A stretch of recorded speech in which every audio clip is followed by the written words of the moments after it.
Please subscribe my channel. This is my sincere request to you.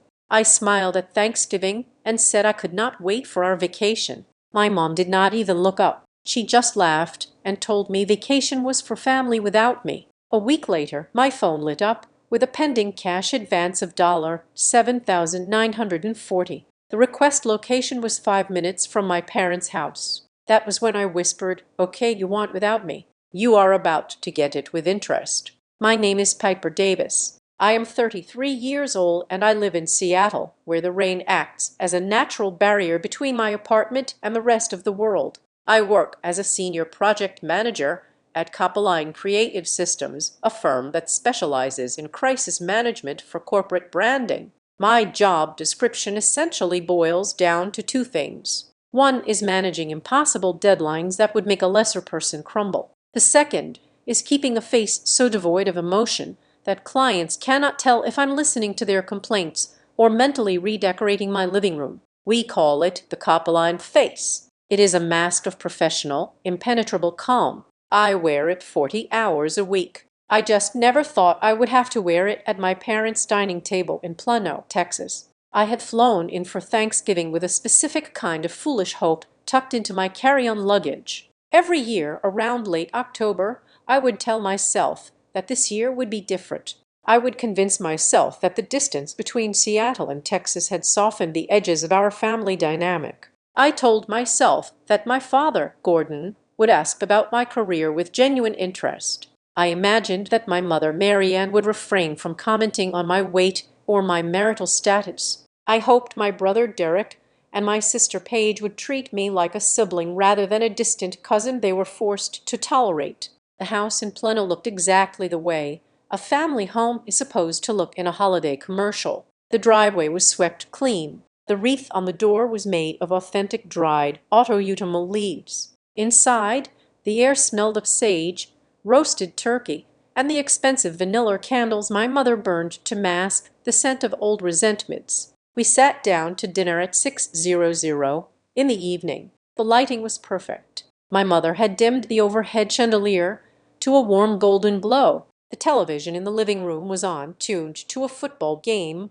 providing a low, thrumming background noise of cheers and whistles. On the surface, we were the picture of the American dream. We had the china out. We had the crystal wine glasses. We had a turkey that looked like it had been painted with lacquer, but the warmth was fake. It was the kind of warmth that comes from a space heater, intense and localized, but leaving the corners of the room freezing cold. I sat between Derek and the wall. Derek was 35, 2 years older than me, and currently in between what he called ventures. He spent the first 20 minutes of the meal talking about a cryptocurrency scheme he was sure would pay off by the first quarter of next year. "You just do not understand the volatility. Piper," he said, reaching across me for the mashed potatoes without asking. "You are too corporate. You like the steady paycheck. Real wealth takes risk." I slowly cut a piece of turkey. I did not mention that my steady paycheck had covered his car insurance for the last 6 months. I just nodded across the table. Paige was scrolling through her phone while feeding her toddler pieces of a roll. Paige was 31, the baby of the family, and she wore her exhaustion like a badge of honor. She looked up only to complain about her husband, who was notably absent, claiming he had a migraine. "He is useless," Paige said, taking a sip of wine. I asked him to book the flight for the trip, and he forgot. Now the prices have gone up 20%. My mother, Marianne, sighed from the head of the table. She looked immaculate in a cream-colored sweater that I knew cost $300 because I had sent her the gift card for her birthday. "Well, we will figure it out," Mom said, beaming a smile at everyone but me. "The important thing is that we are all going to be together. We need this break." I felt a small spark of warmth in my chest. This was my opening. For the last 3 months, the family group chat had been buzzing about a week-long vacation to a resort in Florida. I had been the one to suggest the location. I had been the one to research the best dates to get the group rate. I had even fronted the deposit for the rental van because Derek did not have his card on him at the time. I put down my fork and smiled. It was a genuine smile, not the copper-lined face. "I cannot wait for our vacation." I said, "I really need the sun." Seattle has been gray for 3 weeks straight. The table went quiet. It was not the comfortable silence of people enjoying a meal. It was the sharp, sudden silence of a record scratching. Derek stopped chewing. Paige looked up from her phone. My father, who had been focused entirely on his green beans, slowly lowered his fork. My mother looked at me. She did not smile. She did not frown. She looked at me with an expression of mild amusement, as if I had just told a joke that she found quaint, but slightly stupid. She picked up her wine glass, swirled the red liquid around, and then let out a short, dry laugh. "Oh, honey," she said. She looked around the table, making eye contact with Derek, then Paige, then Dad. "Vacation is for family," she said. She paused for a beat, just long enough for the words to hang in the air like smoke. "Without you." For a second I thought I had misheard her. My brain tried to autocorrect the sentence. Maybe she meant without you having to work. Maybe she meant without you stressing. But then the laughter started. It began with Derek. He let out a loud barking growl, slamming his hand on the table. "Good one, Mom," he said. Then Paige started giggling, a high-pitched sound that grated on my nerves. Even my father, the man who usually avoided conflict by staring at his plate, chuckled. He wiped his mouth with his napkin and shook his head, smiling. They were all laughing. They were laughing at me. They were laughing at my excitement. They were laughing at the idea that I thought I was included. My mother was still looking at me, that smirk fixed on her face. It was not a look of apology. It was a look of triumph. She enjoyed the punchline. I was the punchline. I felt the blood drain from my face. My hands resting on the white tablecloth went numb. In the boardroom at Copper Line, when a client screams that we have ruined their brand, I do not flinch. I breathe in, I breathe out, and I execute the protocol. But this was not a boardroom. This was the dining room where I had grown up. These were the people who were supposed to be my safety net. I looked at the food on my plate. The turkey suddenly looked dry and unappetizing. The cranberry sauce looked like congealed red plastic. I did not scream. I did not flip the table. I did not throw my wine in Derek's face, even though he was still snickering and muttering, "Without you." Under his breath, I stood up. The chair scraped against the hardwood floor. The sound was loud enough to cut through their laughter, but only for a second. "Where are you going?" my father asked, his voice devoid of concern. "We have not had pie yet." "I am not feeling well," I said. My voice was steady. It was the voice I used when I told a CEO that their project was going to be delayed by 2 weeks. Calm, final, non-negotiable. "I think I'm going to head out." "Oh, stop being so dramatic, Piper," my mother said, waving her hand dismissively. "It was just a joke. You are always so sensitive. Sit down." I did not sit down. I grabbed my purse from the back of the chair. I walked out of the dining room, through the hallway that was lined with family photos. I noticed with a sudden sharp clarity that I was not in any of the recent ones. There were photos of Paige's wedding, photos of Derek graduating from a course he never used, photos of Mom and Dad on a cruise. I was a ghost in this house. I opened the front door and stepped out into the cool November night behind me. I could still hear them. The laughter had picked up again. They were not talking about me leaving. They were just moving on to the next topic. The interruption of my departure already forgotten. I walked to my rental car parked in the driveway. It was a silver sedan, nondescript and functional. I got in and closed the door. The sound of the latch clicking shut was the most satisfying thing I had heard all day. It sealed me in. It sealed them out.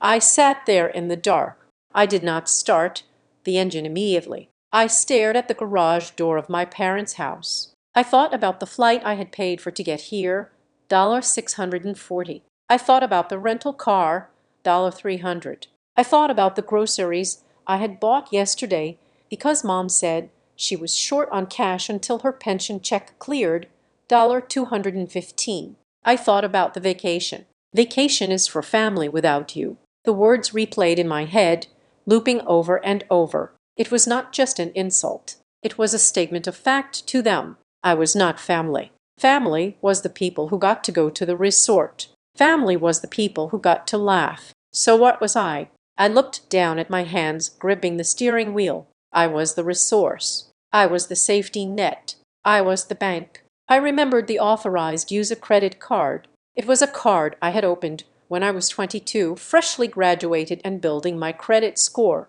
My mother had suggested I add her as an authorized user just in case of emergencies. She said it would help her run errands for me if I was ever stuck at work. Over the last decade, the charges had been sporadic. A grocery run here, a gas station fill up there. Small things I ignored because, well, she was my mother. But tonight, the math changed. They did not want me in Florida. They made that clear. They laughed about it. But they had certainly been happy to let me pay the deposit. I realized then that they did not want to cut me out completely. They wanted to cut me out of the joy, out of the memories, out of the respect. They wanted to revoke my rights as a human being, as a daughter, as a sister. But they wanted to keep my rights as a wallet. They wanted the vacation. They just did not want the donor to be present to spoil the mood. I reached for the ignition and turned the key. The engine purred to life. The dashboard lit up, casting a pale blue glow on my face. I looked at the house one last time. Through the sheer curtains of the dining room window, I could see the silhouette of my mother. She was raising her glass in a toast. Something inside me snapped. It was not a loud snap. It was the quiet, terrifying sound of a bridge collapsing in the distance. I put the car in reverse. I am done.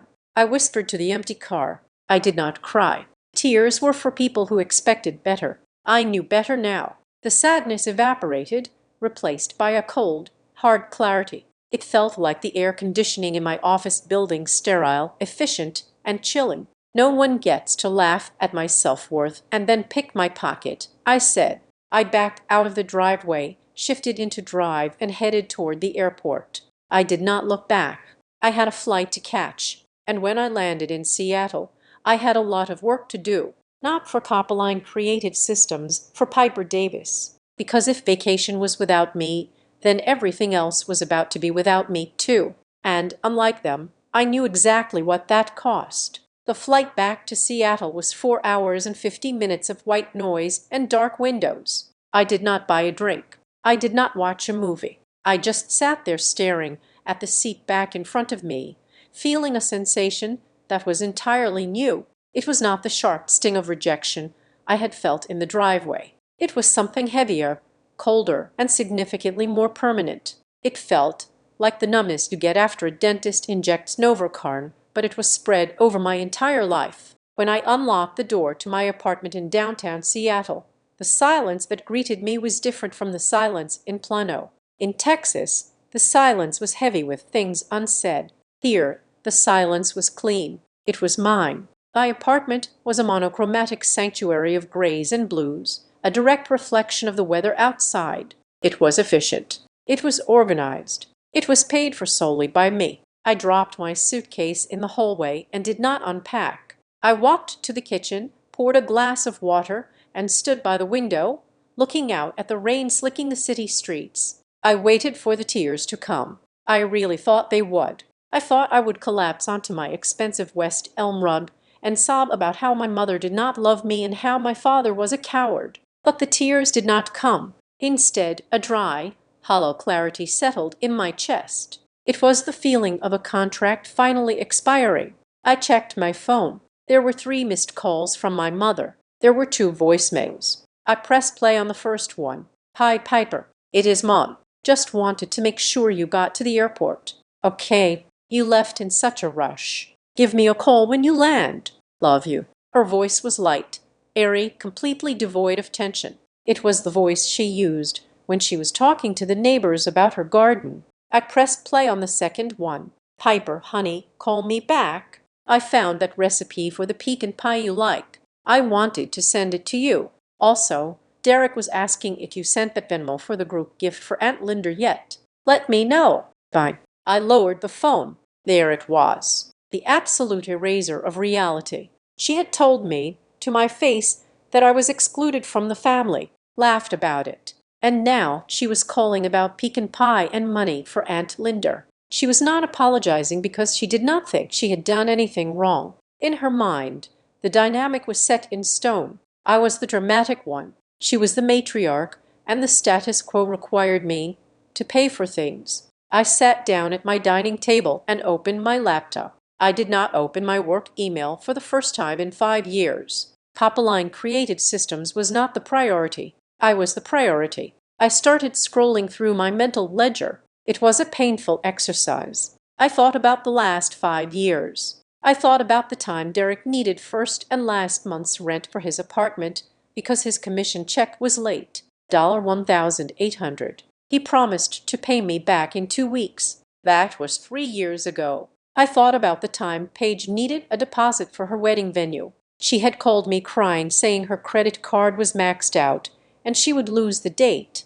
$3,000. I wired it the same day. When I asked about it a year later, she looked at me with wide, hurt eyes and said, "Surely you do not expect me to pay you back for my wedding gift."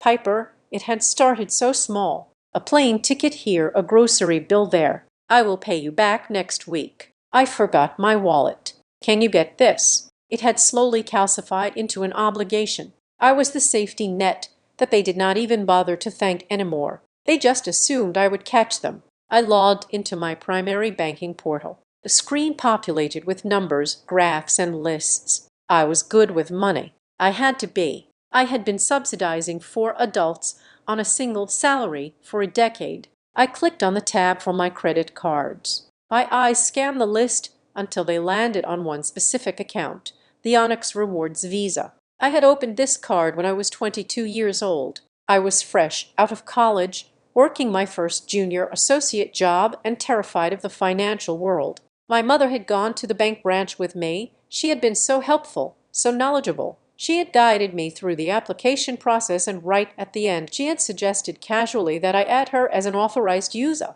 "It is just for emergencies, Piper," she had said, patting my hand. "If you are ever in the hospital or stuck overseas, or if you lose your card, I can access the account to help you.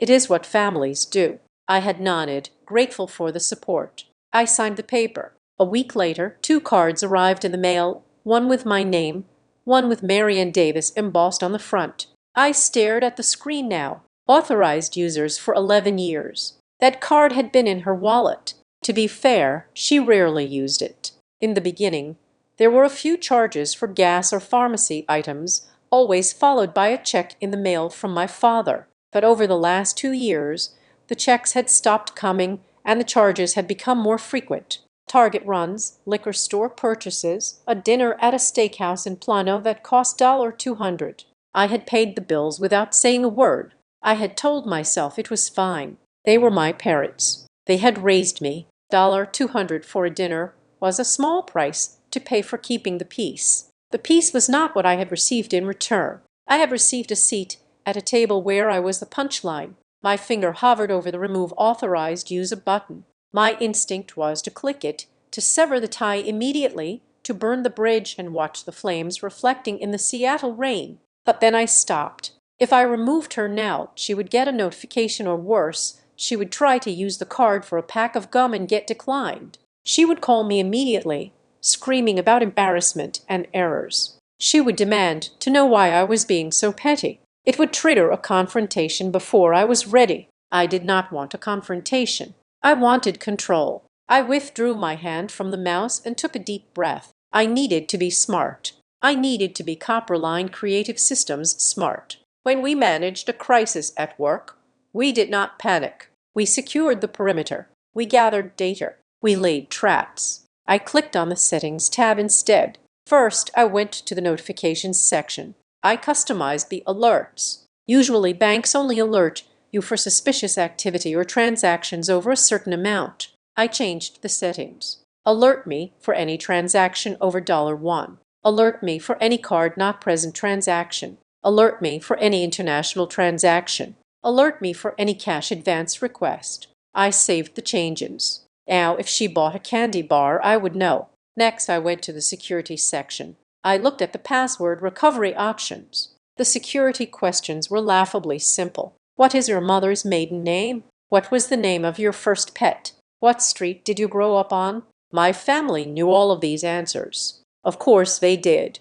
They were the answers. If my mother ever wanted to lock me out of my own account, she could do it in 30 seconds. She could reset my password change the email address, and take full control of the credit line. I clicked Edit. I changed the questions to things they could never guess. What is your favorite obscure philosophy book? What is the name of the coffee shop you visited in London in 2015? What is the model number of your first laptop? I typed in answers that were random strings of alphanumeric characters, recording them in my physical notebook that never left my purse. Then I enabled two-factor authentication. I set it to an authenticator app, not SMS. If they tried to log in, they would need my physical phone and my Face ID to get the code. I was locking the castle gates, but I was leaving the drawbridge down just enough to see who would try to cross it. Finally, I looked at the auto-pay settings. I had my car insurance, my phone bill, and my subscription services tied to this card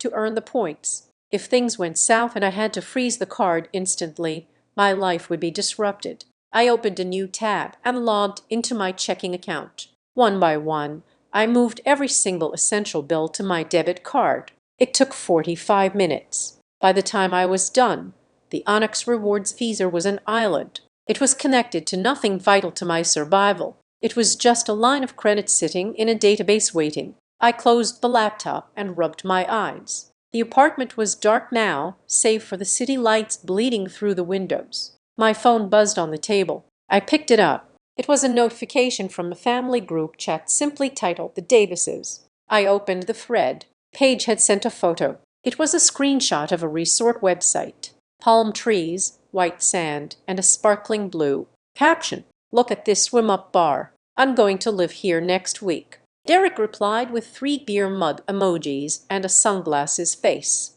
Mom replied, you deserve it, sweetie. It is going to be such a wonderful time for us to reconnect. Deb replied, just make sure we confirm the airport transfer. I do not want to drive the rental van if I do not have to. I scrolled up. There was my message from 3 weeks ago confirming that I had paid the deposit for that rental van. There was my link to the flight deals I had found for everyone. And then there was the gap between my departure from the dinner table and this current conversation about swim-up bars. No one had asked, Piper, are you okay? No one had said, Piper, we are sorry about what Mom said. No one had even asked, Piper, are you still coming? They knew I was not coming. That was the point. The joke at dinner was not a joke. It was a policy update. I was out. But the logistics I had arranged and the deposit I had paid were very much in. I looked at the emojis, the excitement, the absolute lack of guilt. They were planning a vacation on the foundation of my money and my exclusion, and they were sleeping soundly at night. A strange thing happened then. The heavy cold feeling in my chest shifted.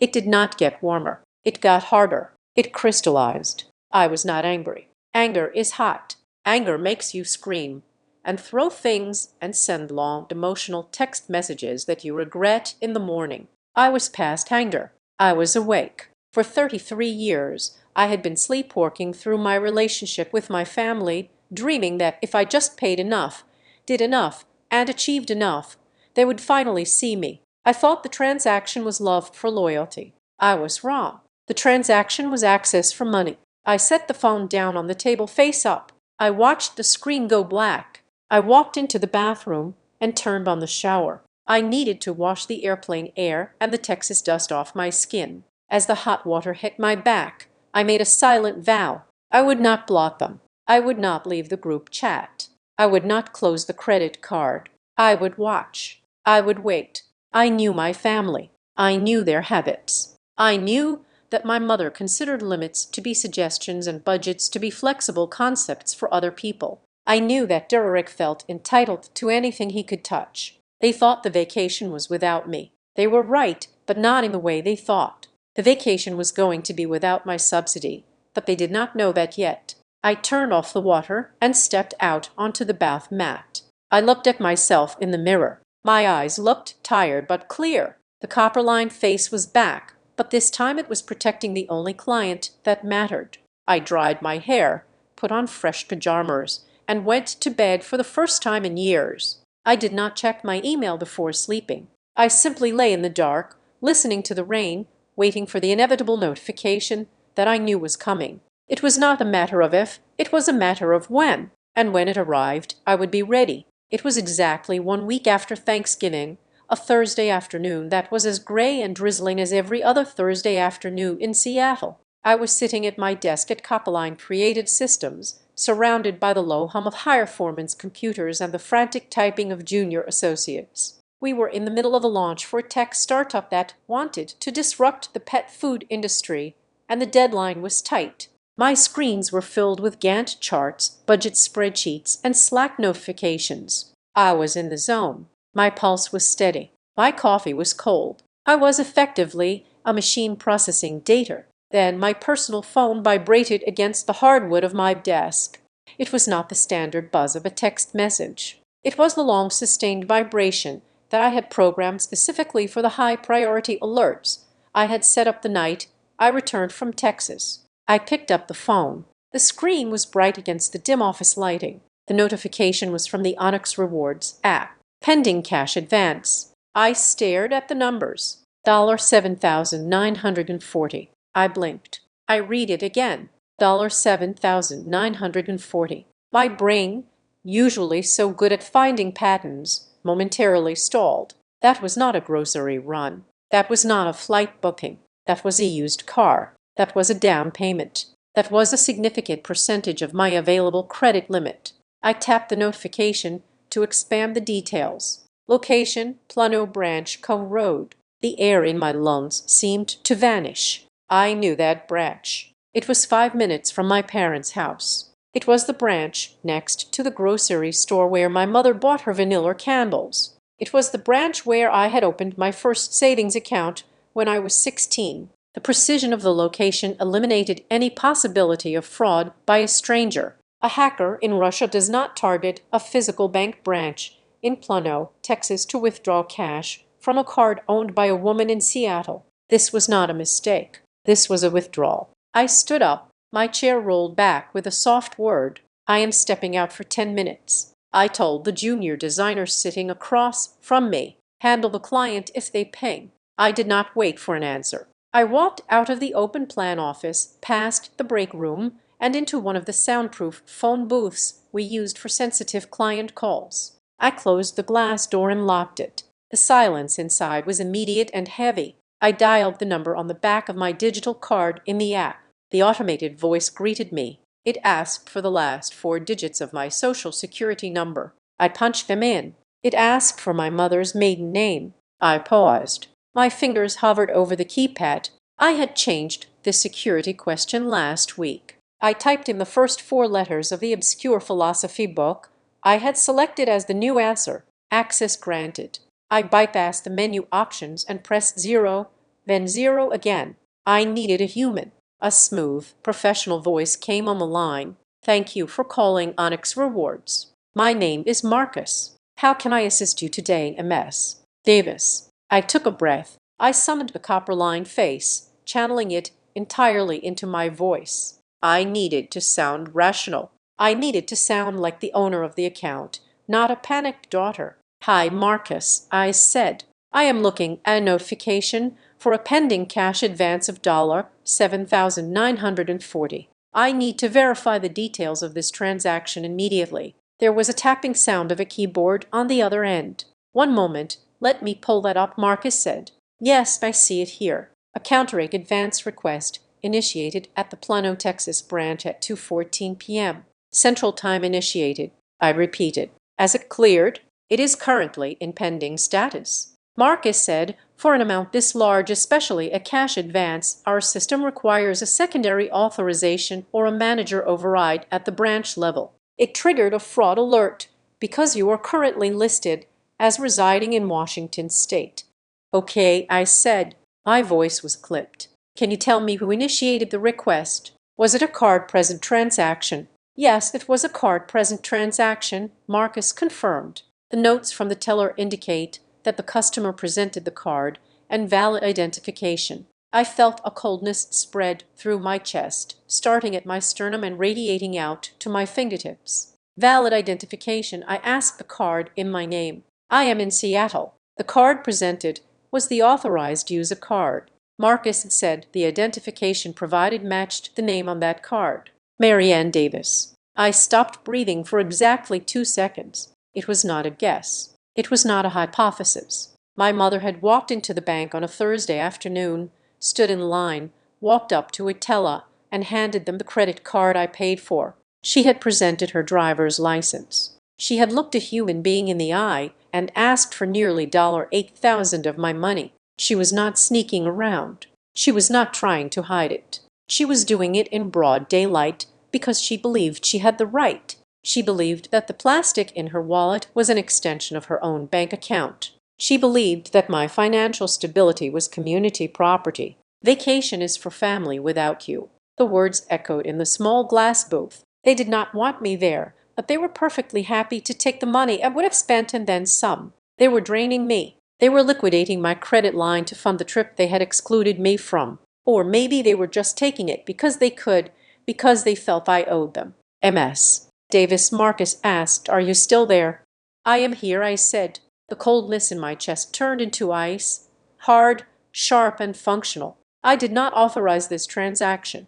I said, "Okay," Marcus said, his tone shifting to something more serious. "If this was not authorized by you, we can mark it as potential fraud. However, since the user is an authorized user on the account, it gets a little complicated. Technically, she has permission to use the credit line. I am revoking that permission." I said, "Right now, I close my eyes and visualize the dashboard of my life." I was cutting the power lines. "Marcus, I want to take the following steps, and I want them done in this specific order." I waited for him to acknowledge me. "Go ahead," he said. "First," I said, "I want to remove Marion Davis as an authorized user immediately. I want her card deactivated. I want it to be a piece of useless plastic before she walks out of that bank." "Done." Marcus said, "I have removed her from the account. The card number associated with her name is now void." "Second," I continued, "I want you to decline the pending cash advance.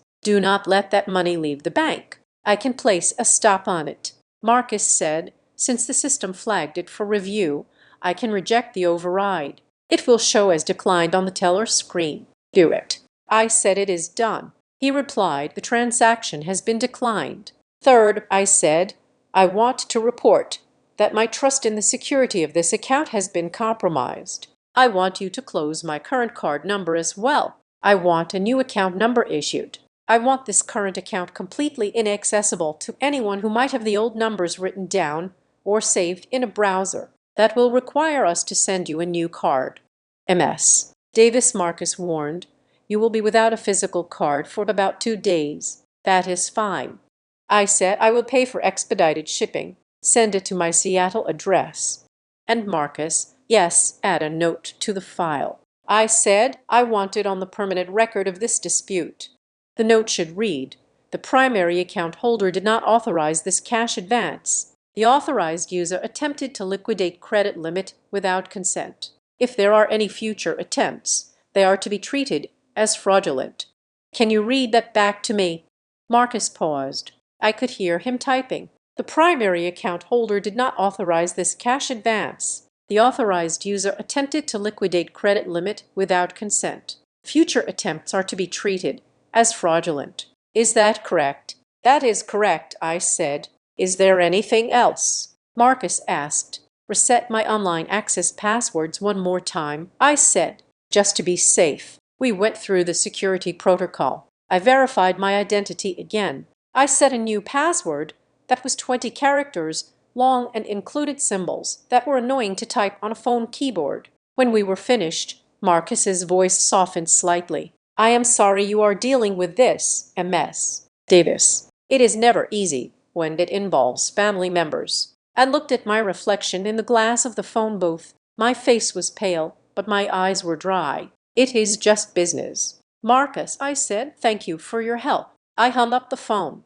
I stayed in the booth for a moment, staring at the screen of my phone. I opened the banking app again. I refreshed the page. The spinning wheel turned for an agonizingly long second. Then the data populated. The line item for the cash advance was still there, but the status had changed. The yellow text that had said pending was gone. In its place was red text declined.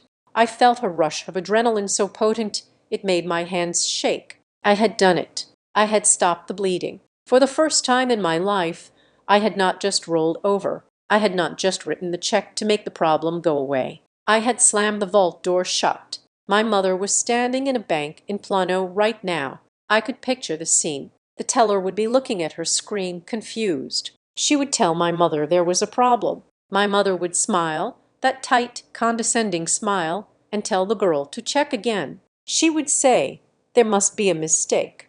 She would say her daughter had plenty of credit, and then the teller would have to tell her, "It has been declined. The card is no longer valid." The humiliation would be absolute, public, undeniable. I looked at the time. It was 2:25 p.m. Central Time. The transaction had been declined less than a minute ago. I knew what was coming next. I set my phone down on the small shelf in the phone booth and watched it. 3, 2, 1. The screen lit up. Incoming call, Mom. I watched it ring. The vibration buzzed against the shelf, an angry, persistent sound. I did not answer. The ringing stopped. 5 seconds later. Incoming call. Dip. I watched that one ring too. Then a text message appeared at the top of the screen from Derek. Text Piper, pick up the phone right now. Mom is at the bank and there is a huge issue. Then another text from Paige. Text, what did you do? The phone started ringing again. Mom. It was like watching a breaking news story unfold in real time. The panic was radiating from Texas, bouncing off satellites and landing in my quiet glass booth in Seattle. They were scrambling. The free ride had just hit a wall, and they were stunned. I felt a strange sense of detachment. It was like I was watching a group of people trying to open a door that I had welded shut. They could pound on it all they wanted. They could scream. They could blame the door, but it was not going to open. I reached out and silenced the ringer. I did not block them. Not yet. I wanted the record. I wanted the time steps. I wanted the evidence of their desperation. I picked up the phone and unlocked the door of the booth. I walked back out into the office. The hum of the computers was the same. The rain was still falling against the windows. The junior designer was still typing furiously. Everything was exactly the same as it had been 10 minutes ago, except for one thing. I was $7,940 richer than my family wanted me to be. I sat down at my desk, woke up my computer monitors, and looked at the Gantt chart for the pet food launch. Hey, Piper, the junior designer asked, looking up. Client wants to know if we can push the review to 400. I looked at him. I smiled. It was a real smile this time. Tell them 400 is perfect, I said. I am wide awake. My phone on the desk lit up again. Incoming call. Mom, 4 missed calls. I turned the phone face down. Let them call. Let them rage. The bank was closed, and so was I. The phone was not just ringing. It was vibrating with such intensity that it was slowly inching its way across the smooth surface of my desk. It looked like a frantic, possessed object trying to escape its own hardware. I watched it move for a moment, listening to the buzzing sound amplifying against the wood. It was the sound of panic. It was the sound of a plan disintegrating in real time. I picked it up, not to answer, but to silence the noise so my coworkers would not stare. The screen was a chaotic waterfall of notifications. They were stacking on top of each other so fast that I could barely read the names before they were pushed down by the next one. Missed call Mom. Missed call Dad. Missed call Derek. Missed call Paige. Text message Dad. Text message. Derek missed call Mom. It was a coordinated assault. It was the kind of communication barrage you usually only see when someone has died or a house is on fire, but no one had died. The only thing that had expired was my credit limit. I unlocked the phone and went straight to the family group chat. The Davises. I needed to understand the timeline. I needed to see the crime scene before the bodies started falling. I scrolled up past the angry red badges of unread messages, back to about 20 minutes ago, back to when I was on the phone with Marcus at the bank. The chat log told a fascinating story of hubris. At 2:10 in the afternoon, Paige had written, "We are at the front desk. The guy says if we pay in cash right now, he can upgrade the suite to the ocean view for the same price as the garden view. We need to move fast." At 2:12 in the afternoon, Derek had replied, "Do it." Ocean view is non-negotiable. At 2:13 in the afternoon, my mother, Mary Ann, had sent a message that made my blood run cold. It was a single line. I'm handling it right now. She had added a smiley face emoji, a blushing, happy smiley face. She was standing in the bank line at that exact moment, holding my card, preparing to drain nearly $8,000 from my account. And she was typing emojis. She was not nervous. She was not conflicted. She was efficiently managing the logistics of stealing from her daughter to upgrade her view of the Atlantic Ocean. Then there was a gap of about 10 minutes. This was the time I spent on the phone with Marcus. This was the time the teller was likely looking at the screen, frowning and calling a supervisor. This was the time my mother's smile was slowly sliding off her face. Then came the explosion. At 2:25 in the afternoon, right after I hung up with the bank, the tone of the check shifted from logistical to hysterical. Mom wrote, "The card is not working.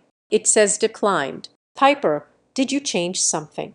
2 minutes later, she wrote again, "Call the bank."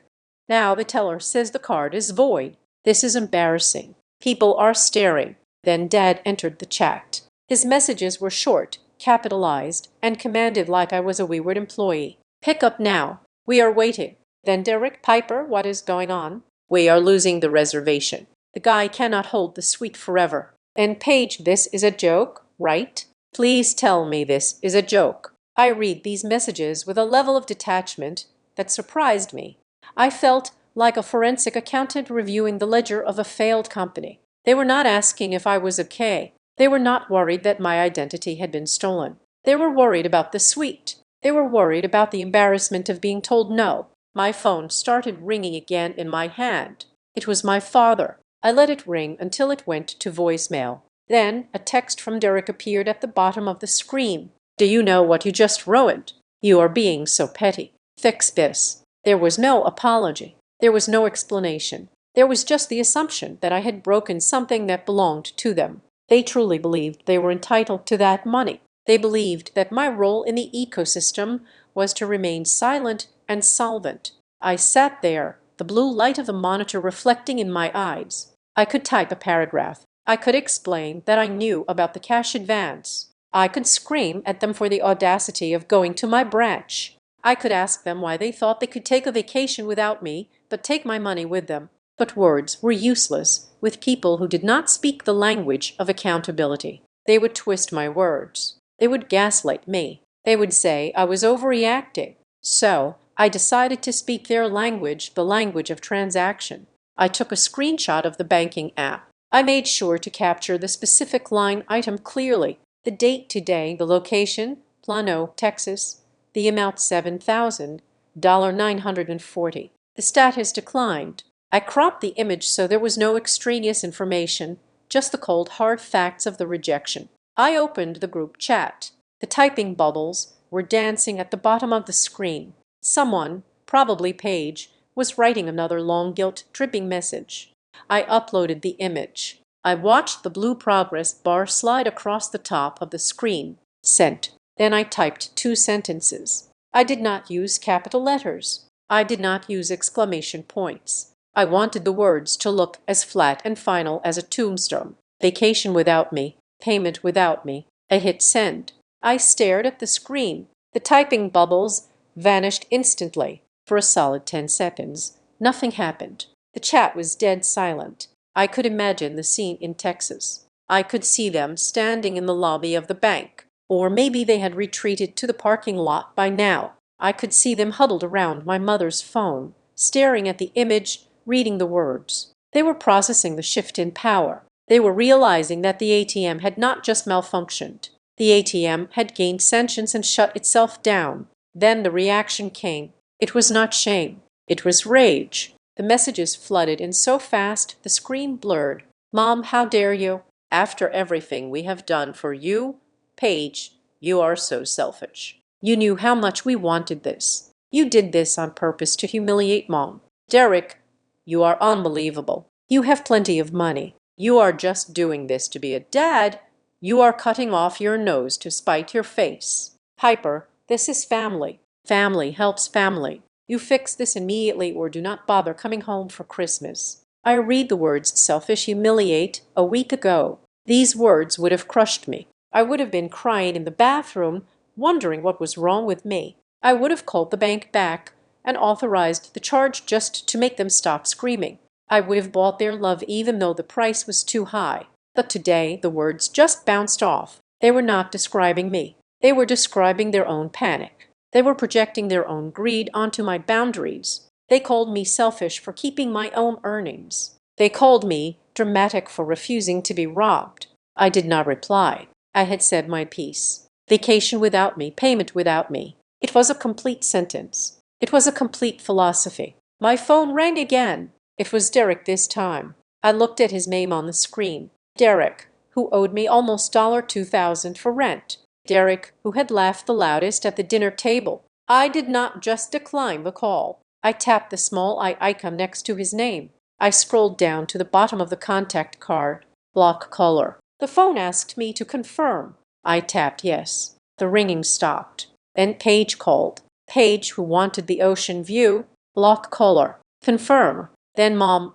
Marianne Davis, the woman who had taught me to tie my shoes and then used those lessons to walk all over me. Block caller. Confirm. Then Dad, the man who ordered me to pick up the phone like I was a subordinate. Block caller. Confirm. The silence that followed was instant and absolute. It was not the silence of an empty room. It was the silence of a hurricane. I knew the storm was raging around me. I knew they were probably screaming into their phones right now, leaving voicemails that I would never hear, sending texts that would bounce back as undeliverable, but on my end. Peace. I took a deep breath. My heart rate was slowing down. I was not doing this to win. You cannot win against people who change the rules every time they are losing. I was doing this to survive. I was doing this to stop the noise so I could think. I knew this was not the end. I knew my family. They were not the type to accept a defeat and move on. They operated on a strategy of attrition.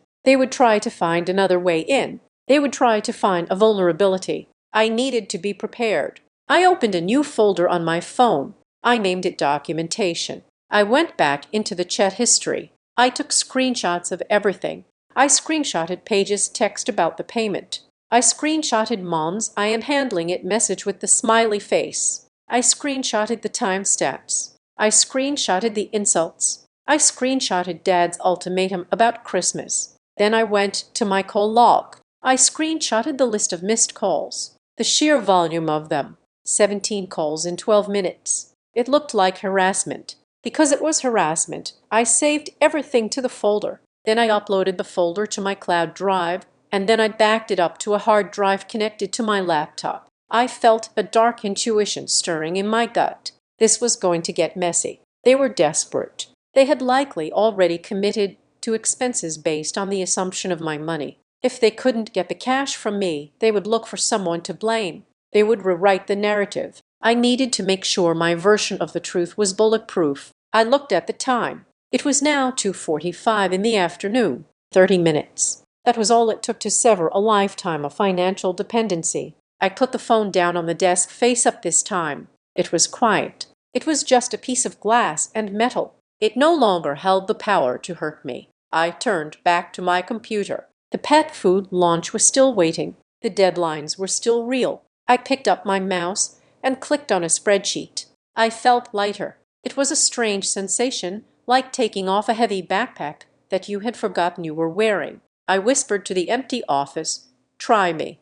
I was ready for the next round. I almost welcomed it because for the first time, I wasn't playing their game. I was playing mine. And in my game, the bank was always closed. The silence in my apartment did not last long. It was a fragile, artificial peace that I knew was destined to shatter. I spent Friday working from home, my laptop set up on the kitchen island, my eyes darting to the front door every time the elevator chimed in the hallway. I had blocked their numbers. But technology is a hydra. You cut off one head and another snakes its way in. It came through an email notification at 11 in the morning. It was from Paige. She had bypassed the block by using her work email address, something she usually claimed was strictly for professional use. The subject line was blank. The body of the message was two sentences that made the hair on my arm stand up. "We are coming to talk in person. You cannot ignore us forever." I stared at the screen.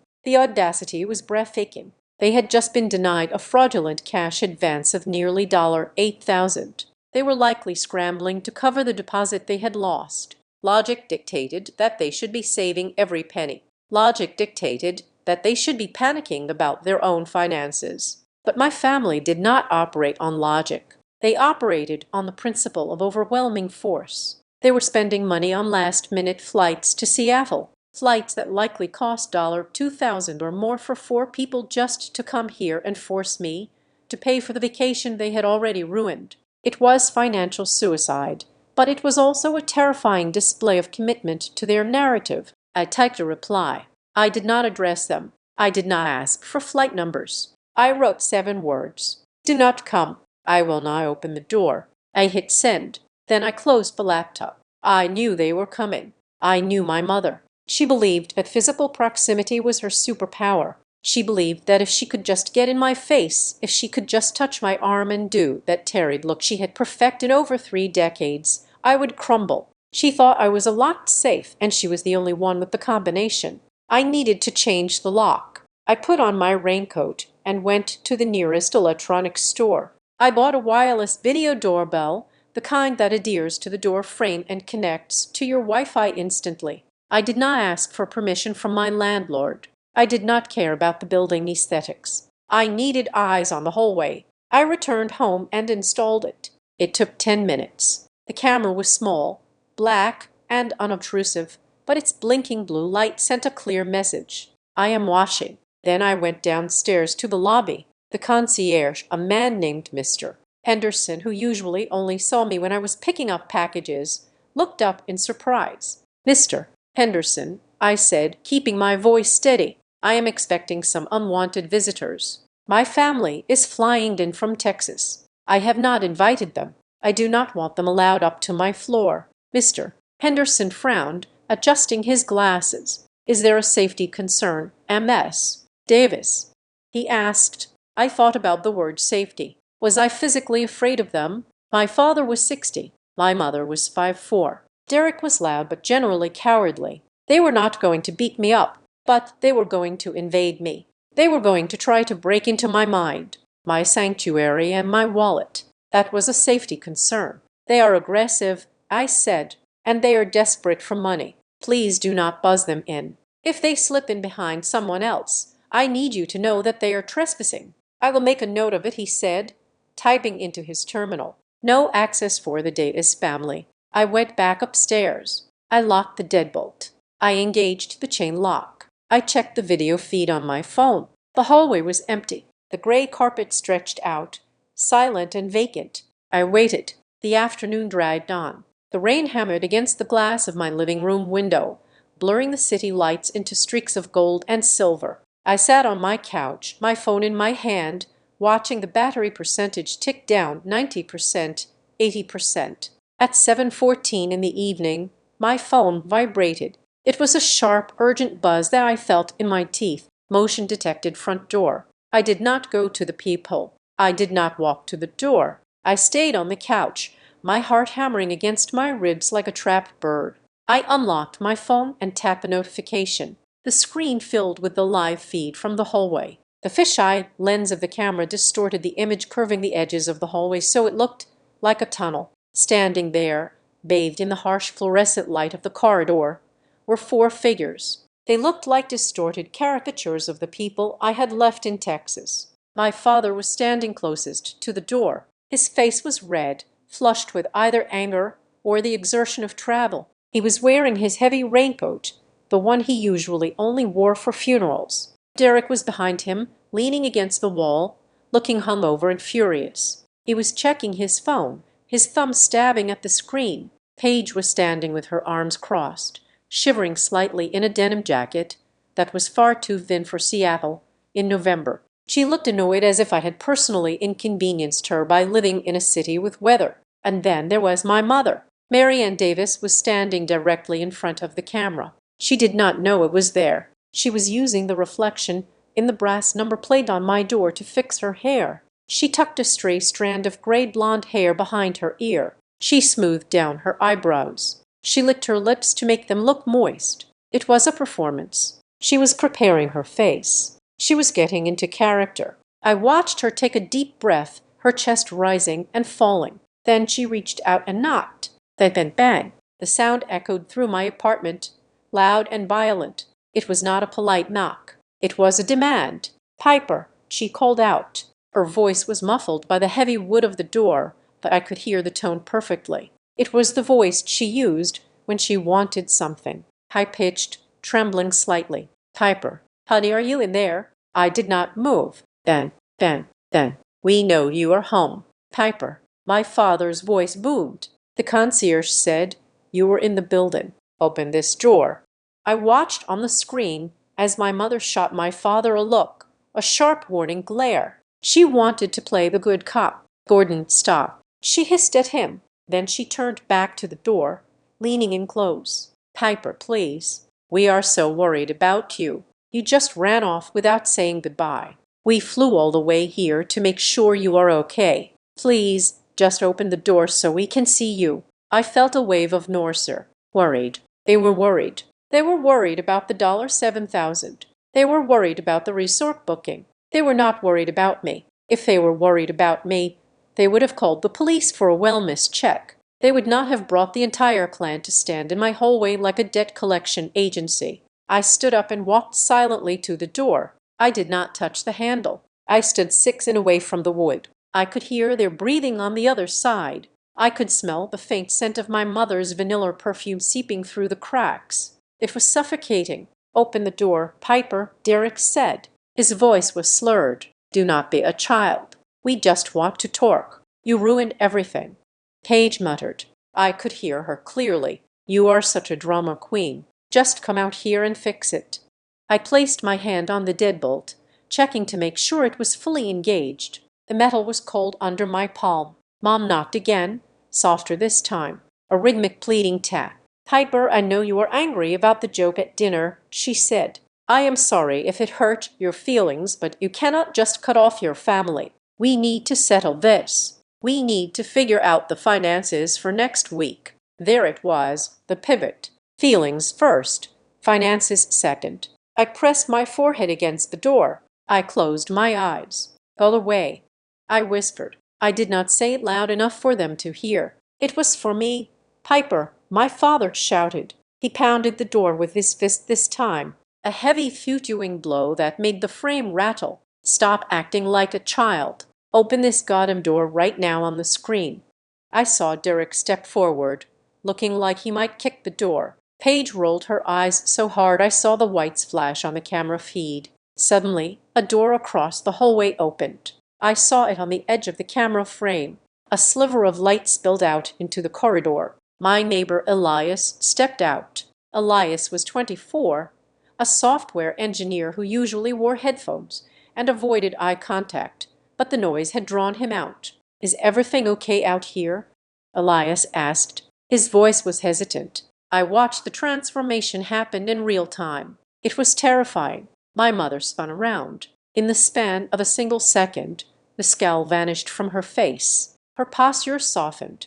She clasped her hands together in front of her chest. She looked like a sweet, confused grandmother who had lost her way. "Oh, I am so sorry," she said to Elias. Her voice was syrup and sunshine. "We did not mean to disturb you. We are just trying to reach my daughter. It is a bit of a family issue. She is not answering her phone, and we are just so worried about her mental state." She tapped her temple with her finger, a universal gesture for crazy. Elias looked at them, then at my door. "Do you want me to call someone?" he asked. "No, no," my father said, stepping back and forcing a stiff smile. "We will handle it. Sorry for the noise." Elias lingered for a moment, sensing that something was wrong, but he was too polite to intervene further. He nodded and retreated into his apartment, closing the door. As soon as the latch clicked on Elias's door, my mother turned back to my door. The smile was gone. The mask had dropped.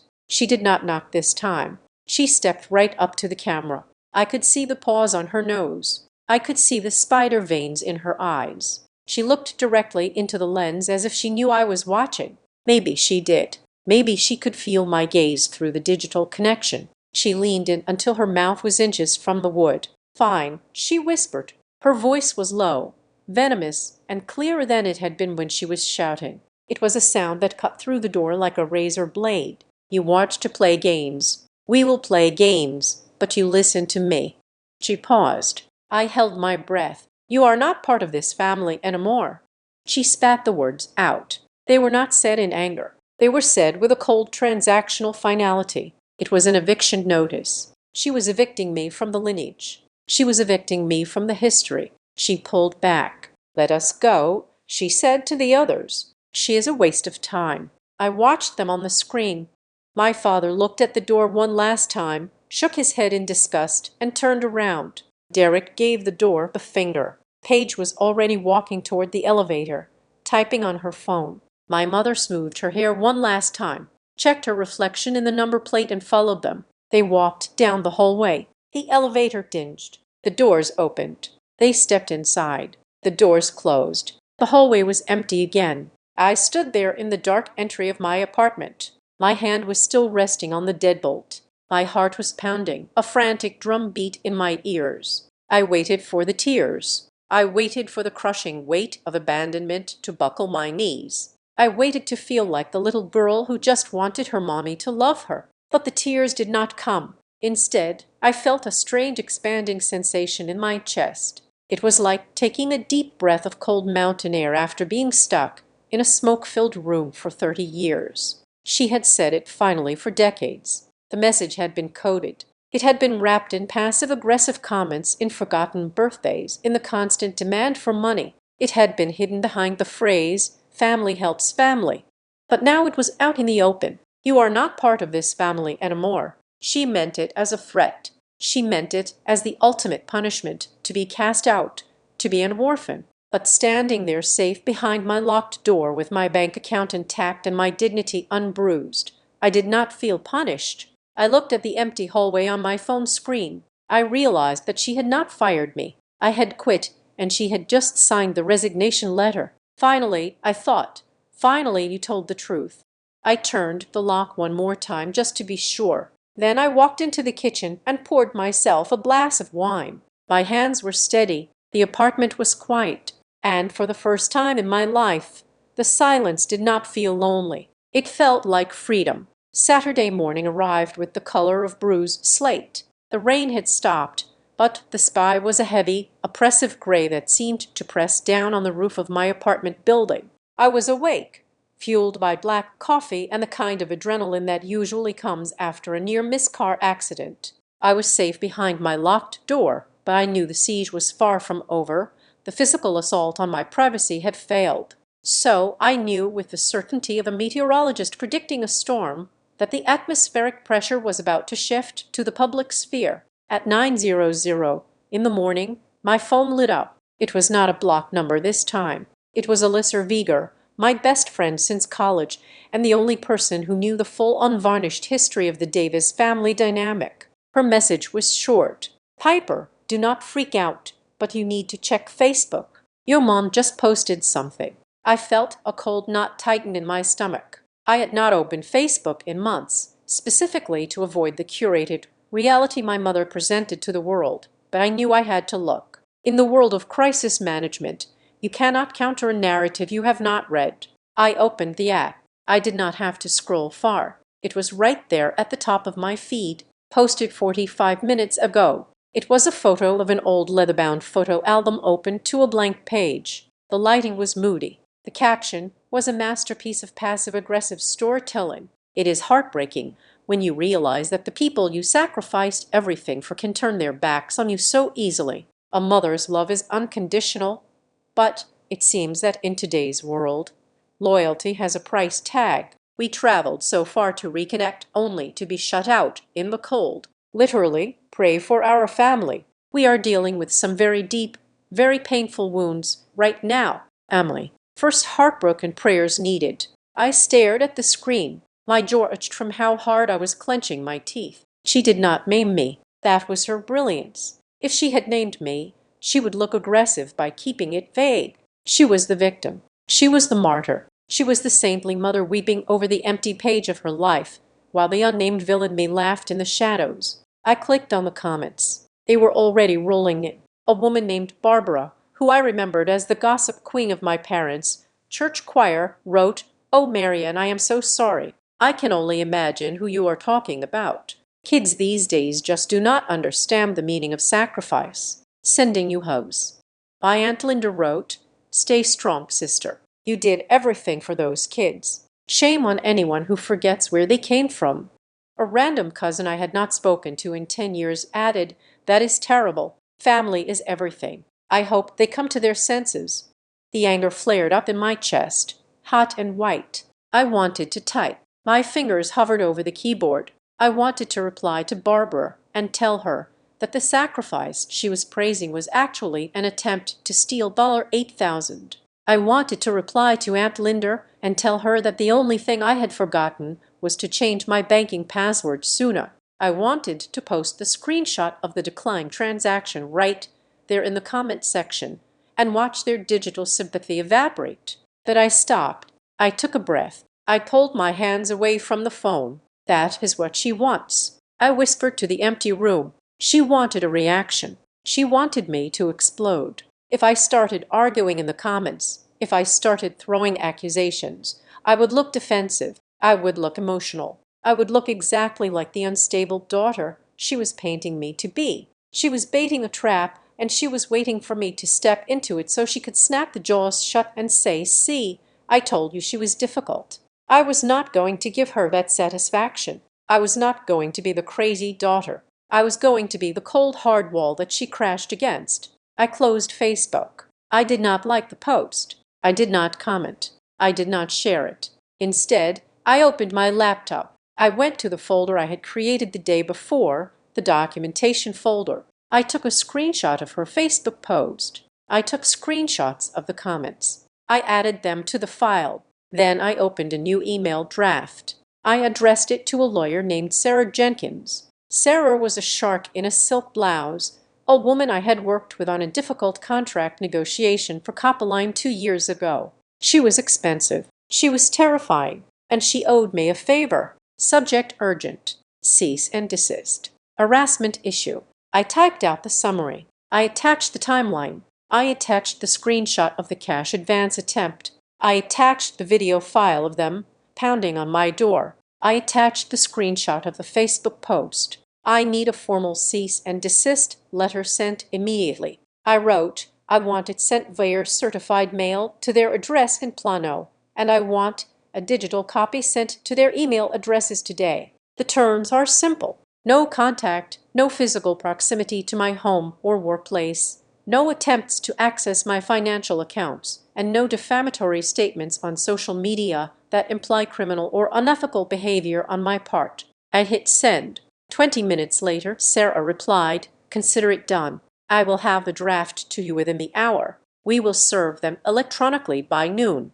I felt a measure of relief, but I knew the social pressure was just beginning. My mother's Facebook post was a signal flare, and the flying monkeys were mobilizing. At 10:30 in the morning, the text messages started coming in from numbers I did not have saved. One was from an area code in Texas. "Piper, this is Mrs. Gibble. I just saw your mother's post. I am praying that you soften your heart. You only have one mother. Do not throw away your family over a misunderstanding." Another one came from a number I vaguely recognized as my Uncle Robert's wife. "We are all very disappointed. Piper, your parents are good people. Call them."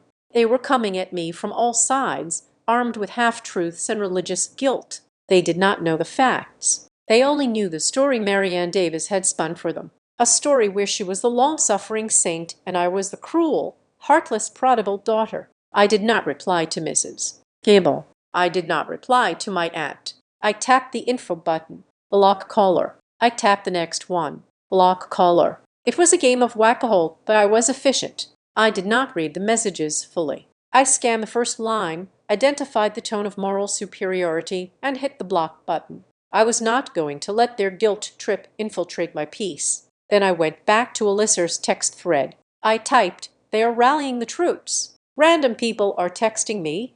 to tell me I'm going to hell. Basically, Alyssa replied instantly, "Send me their names. I will fight them. I have time today."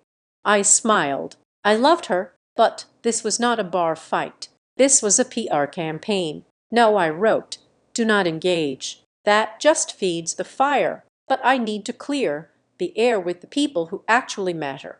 I thought about who those people were. Most of my extended family were lost causes, firmly entrenched in my mother's cult of personality. But there were a few who had always looked at my parents with a skeptical eye. There was my cousin Ben, who had stopped talking to Derek after a business deal went south. There was my Aunt Sarah, my father's sister, who had always hated the way my mother spoke to waiters. And there was Alyssa. I created a new group chat.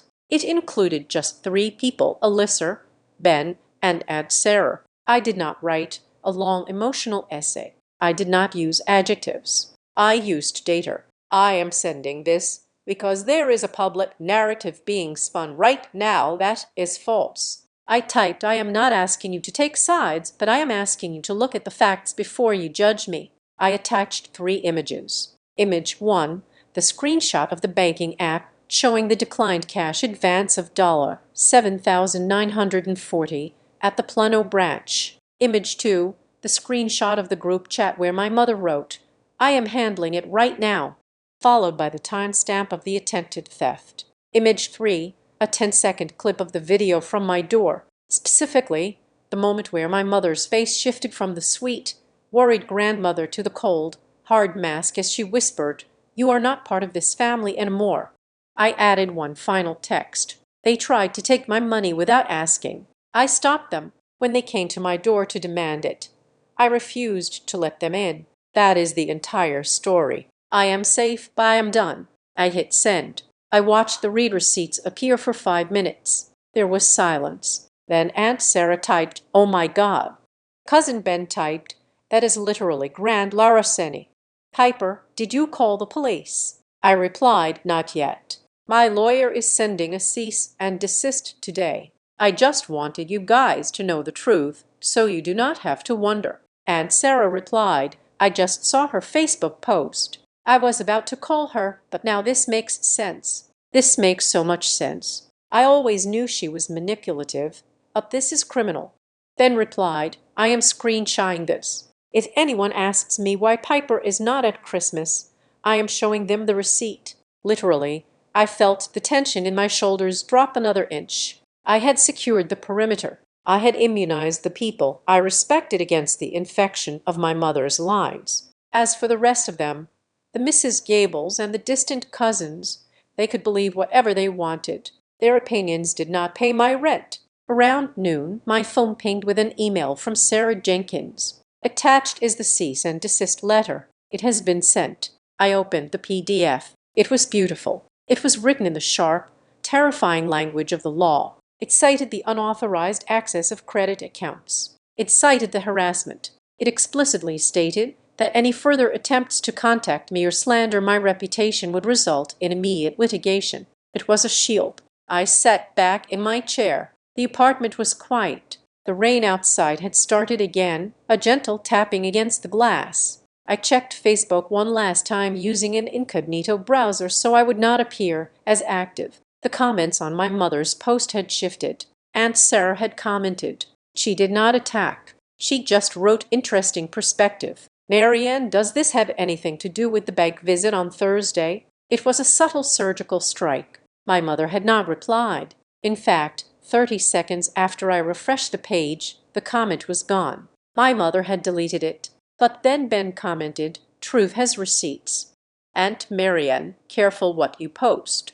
That comment disappeared too. Then the entire post disappeared. She had taken it down. I laughed. It was a short, dry sound, but it was genuine. She had realized that the narrative was not as controlled as she thought. She had realized that I was not hiding in a corner crying. I was watching and I had ammunition. She had retreated. I closed the laptop. I walked to the kitchen and made myself a sandwich. I ate it standing up, looking out at the city. My phone buzzed again. It was a text from a number I did not know, but the preview showed the first few words. "You think you are so smart." I did not open it. I did not read the rest. I knew it was Derek or Paige using a burner app. I blocked the number. I was safe. I was the villain in their story. Yes, but I was a solvent, independent, and protected villain. And frankly, the role suited me much better than the victim. Sunday morning began with a deceptive kind of peace.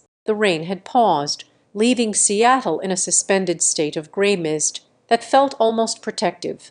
I sat at my kitchen island with a mug of black coffee, watching the steam rise, feeling a sense of accomplishment. I had weathered the storm. I had blocked the calls. I had secured the perimeter. I thought the war was entering a cold phase, a period of silence where they would retreat to Texas and sulk while I moved on with my life. I was wrong. The silence was not a retreat. It was a reload. At 10:15 in the morning, a notification slid onto the screen of my laptop. It was not a text message or a missed call. It was an email from a travel booking platform I had used years ago, the same platform I had used to book the rental van weeks before. Subject: Your reservation at the Azure Coast Resort is confirmed. I froze. I did not blink. I just stared at the bold black text. The Azure Coast Resort was the destination in Florida. It was the place with the swim-up bar and the ocean view suites. It was the place I was explicitly told I was not welcome at. I clicked the email open. Dear Piper, thank you for booking with us. Your oceanfront 2-bedroom suite is reserved for 5 nights. Checking in tomorrow. I scanned the details. The reservation was in my name, Piper Davis. The email address was mine. The phone number was mine. But the guest list included 4 adults: Marianne Davis, Gordon Davis, Derek Davis, Paige Davis. I looked at the payment section. Payment method: Visa ending in 4,492. Status: deposit paid. Remaining balance due at check-in. My stomach dropped. The Visa ending in 4,492 was the old card, the one I had canceled on Thursday, the one that was supposed to be a piece of dead plastic. I grabbed my phone and dialed the customer service number for the booking platform immediately. My hands were cold. This was a new level of violation. They were not just trying to take my money. They were wearing my identity like a costume. A representative named Chloe answered after a 2-minute hold. Thank you for calling. This is Chloe. Can I have your reservation number? I gave it to her. My voice was tight, vibrating with suppressed panic. Chloe, I need to understand something. I said, I did not make this reservation. I am looking at a confirmation for a hotel in Florida, but I am in Seattle. How is this booked? Chloe tapped away on her keyboard. Well, MS. Davis, it looks like it was booked through your online profile about 30 minutes ago. Since you have an account with us from previous trips, your information is saved. The user logged in and selected the upgrade. I closed my eyes. My password. They had guessed my password for the travel site. It was probably something stupid I had set 5 years ago. Something like the name of the street we lived on plus a year. And the payment, I asked. That card was reported lost and stolen on Thursday. How did it process? It looks like the system used the card on file to guarantee the booking, Chloe explained. Since it is a pay property reservation, we only run a pre-authorization check. Sometimes, if the card is recently canceled, the token in our system still registers as valid for a hold until the bank fully rejects the handshake, which can take a few hours, but the card will definitely be declined when you try to pay the full balance of $4,000, $200 at the front desk. I felt a wave of Norser. They knew the card would not work for cash. They knew they could not extract bills from an ATM, so they had pivoted. They had used my account to make the booking, using my credit rating as the collateral. Their plan was to show up at the resort, check in, and when it came time to pay, they would shrug. They would say, oh, put it on the room. They would run up a bill of $4,000 plus room service, plus drinks. And when the card was inevitably declined at the end of the stay, the resort would come after the person named on the reservation, me. They were not trying to steal my cash anymore. They were trying to trap me in a debt. They were trying to force me to pay the bill after the fact to save my credit score and avoid a lawsuit from the hotel. Chloe, I said, my voice dropping an octave, this is a fraudulent booking. I need you to cancel it immediately. Okay, Chloe said, sounding unsure. I can cancel it, but because it is within 24 hours of check-in, there is a cancellation fee. The policy states we have to charge the first night's rate plus tax. That comes to $680. I laughed. It was a harsh, incredulous sound. You want to charge me $600 for a reservation I did not make? It is the policy. M. Davis, Chloe said. I looked at the clock. If I argued with her, the reservation would stand. If the reservation stood, my family would check in tomorrow. Once they were in the room, getting them out would be a civil matter. The bill would skyrocket. Cancel it, I said. But the fee, Chloe started. Cancel it, I commanded. Charge the fee to the card on file. When it declines, send the bill to my email. I will dispute it later. Just kill the reservation right now. I waited. I heard the clicks. It is canceled, Chloe said. I have sent the cancellation notice to your email. Thank you. I said, and Chloe, please wipe my payment methods from the system. Delete the profile. I hung up. I sat there for a moment, breathing hard. $680. That was the cost of the kill switch. They had just burned nearly $700 of my money, or at least a debt that would now be assigned to me to fight just to try and force a vacation. But the money was not the scary part.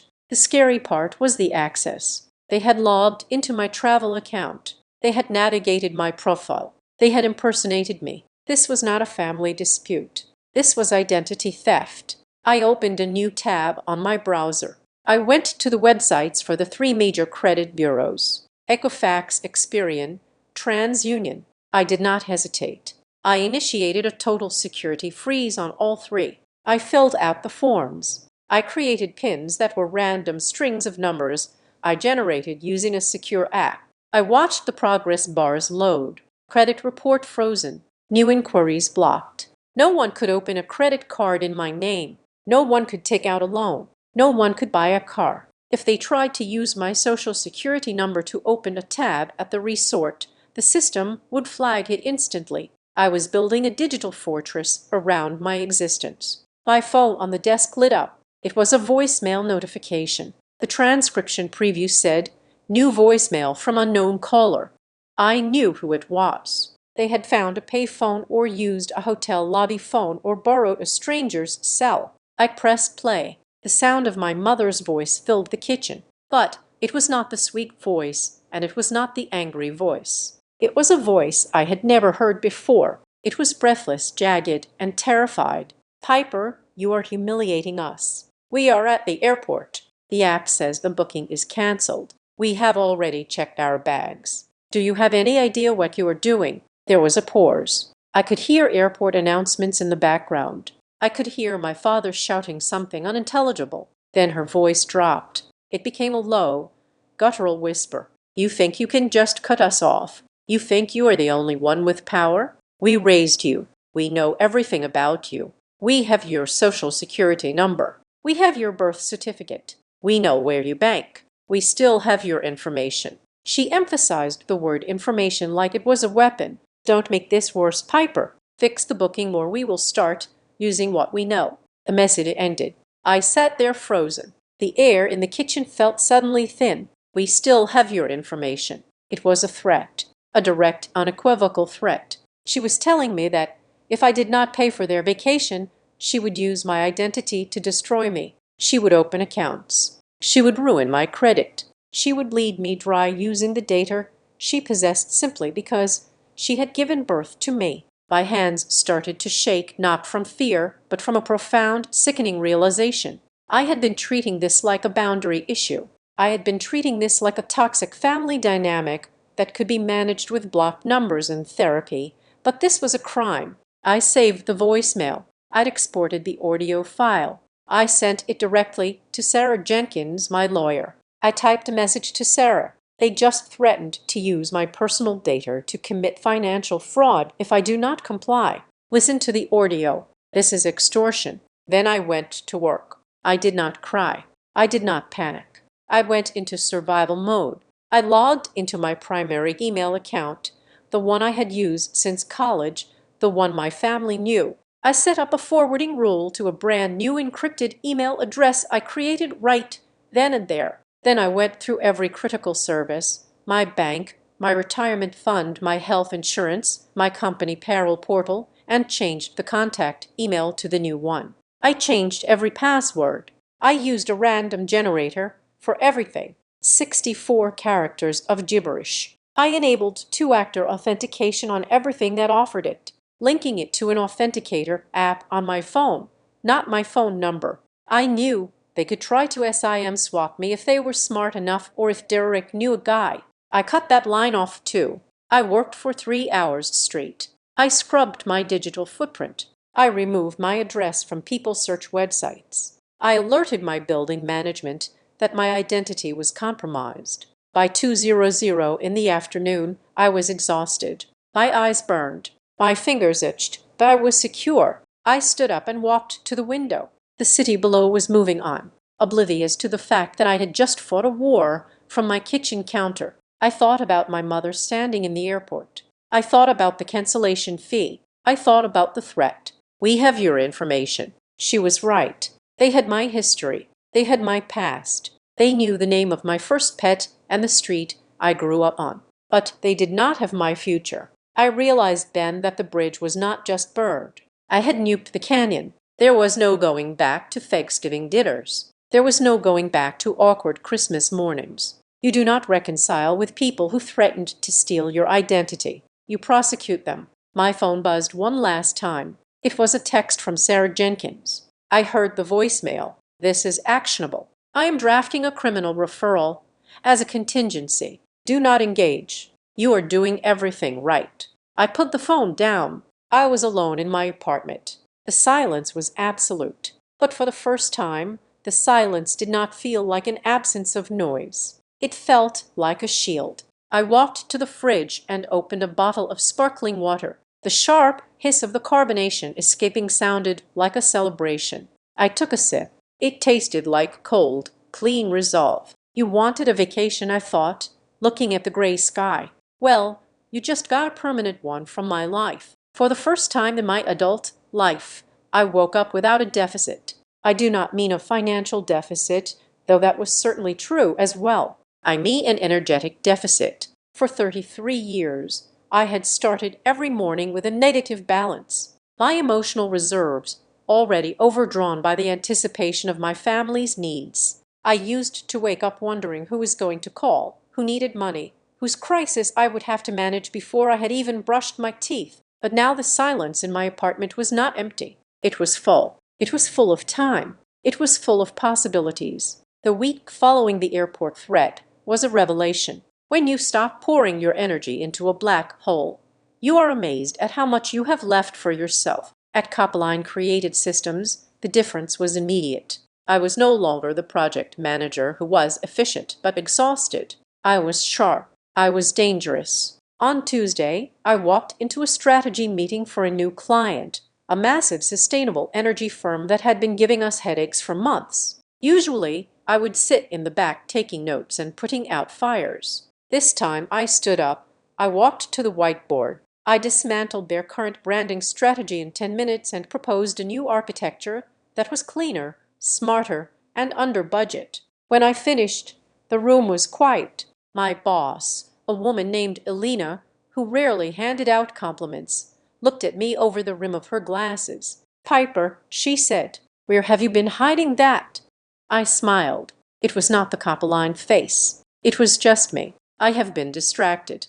I said, "I am not distracted anymore."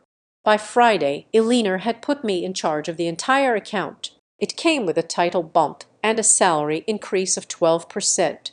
I signed the paperwork without calling my mother to tell her. I did not need her validation. I did not need her to ask me for a loan to celebrate. I just signed it, bought myself a bottle of good Pinot Noir, and went home. But I knew that work was not enough. If I just worked, I would become a robot.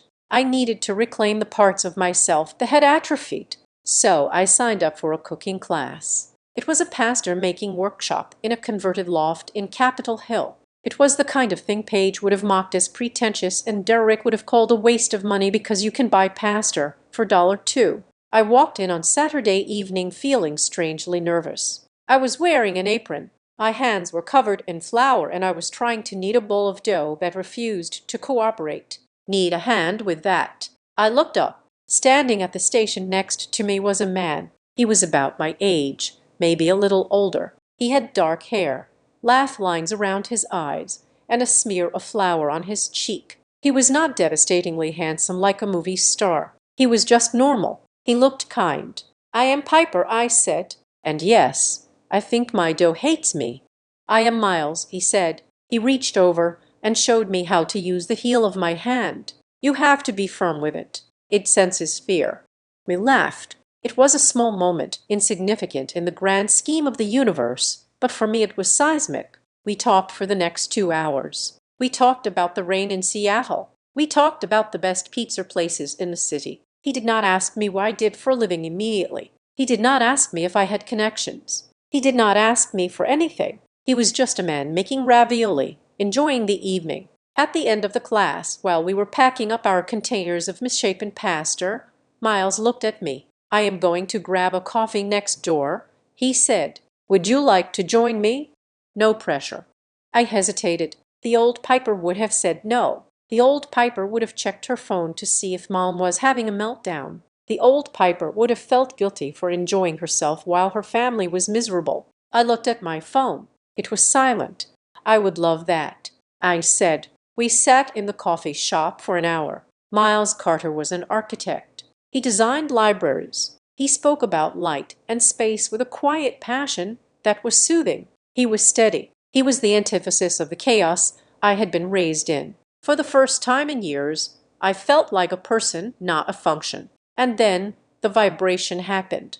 It was not a text. It was a security alert. I felt it buzz against my thigh. I ignored it for a minute, not wanting to break the spell of the conversation, but then it buzzed again and again. "I am so sorry," I told Miles. "I have to check this." I pulled my phone out. The screen was bright with a notification from my digital wallet app, a secondary service I rarely used, mostly for storing airline miles and hotel points. New sign detected. Device iPad Air. 3rd Gen location Plano, Texas. My blood ran cold. The warmth of the coffee shop evaporated instantly. I stared at the device name iPad Air. I remembered 3 years ago. I had upgraded my tablet. I had given my old one to my mother so she could play word games and video call the grandkids. I had wiped it, or so I thought, but clearly I had not wiped it well enough. Or perhaps I had logged in during a visit to show her photos and check the Remember This Device box. They were not in my bank account. I had secured that with a fortress of new passwords, but they were inside my rewards ecosystem. They were looking at my accumulated points. 200,000 airline miles, 5 nights of hotel credits. They were scavenging. They had realized they could not get the cash. So now they were trying to liquidate my assets. They were trying to transfer the miles. They were trying to book something, anything, using the digital currency I had earned. I looked at Miles. He was watching me with concern. "Is everything okay?" he asked. "You look like you just saw a ghost." I did. I said. I stood up. "I have to handle this. I am really sorry, Miles." He nodded, sensing the shift in my energy. "Go do what you need to do." I walked out to my car, sat in the driver's seat, and locked the doors. I did not drive away. I opened the app. I could see the activity in real time. They were currently on the transfer point screen. They were trying to move 100,000 M to an account named Derek Davis. I felt a surge of adrenaline. It was not fear anymore. It was the thrill of the hunt. I did not just block the transaction. I went nuclear. I tapped the security tab. I selected sign out of all devices. I watched the spinning wheel. Done. But I knew that was not enough. If they knew the password, they would just log back in. They likely had the password written down in that little notebook my mother kept by the landline. I hit change password. I typed in a new string of characters that was 30 digits long, a chaotic mix of symbols and numbers that I would have to memorize later. Then I went to the security questions. This was their back door. This was how they had likely bypassed the two-factor authentication if the iPad was a trusted device. Current question. What is the name of your first pet? Answer. Buster. They knew that. Of course they knew that. Buster was the golden retriever we had when I was 7. I deleted it. I selected a new question. Question: where did you meet your spouse? I was not married. They knew that. They mocked me for it constantly. Answer: the surface of Mars. I selected another question. Question: what is your mother's middle name? Answer: Purple Dinosaur. I changed every single answer to a piece of nonsense that existed only in my brain. I decoupled the logic from the reality to hack me now. They would not need to know my history. They would need to be telepathic. Finally, I went to the family sharing settings on my main Apple ID, something I had forgotten to check in the initial purge. There they were: Derek, Paige, Mom, Dad, all listed under family. They were sharing my cloud storage. They were sharing my app purchases. They were leeching off my digital subscription services. I clicked remove on Derek. I clicked remove on Paige. I clicked remove on Mom. I clicked remove on Dad. I watched their names disappear one by one. The moment the last name vanished, my phone lit up with a text message. It was from a new number, but the voice was unmistakable. Derek, you think you can just shut us out?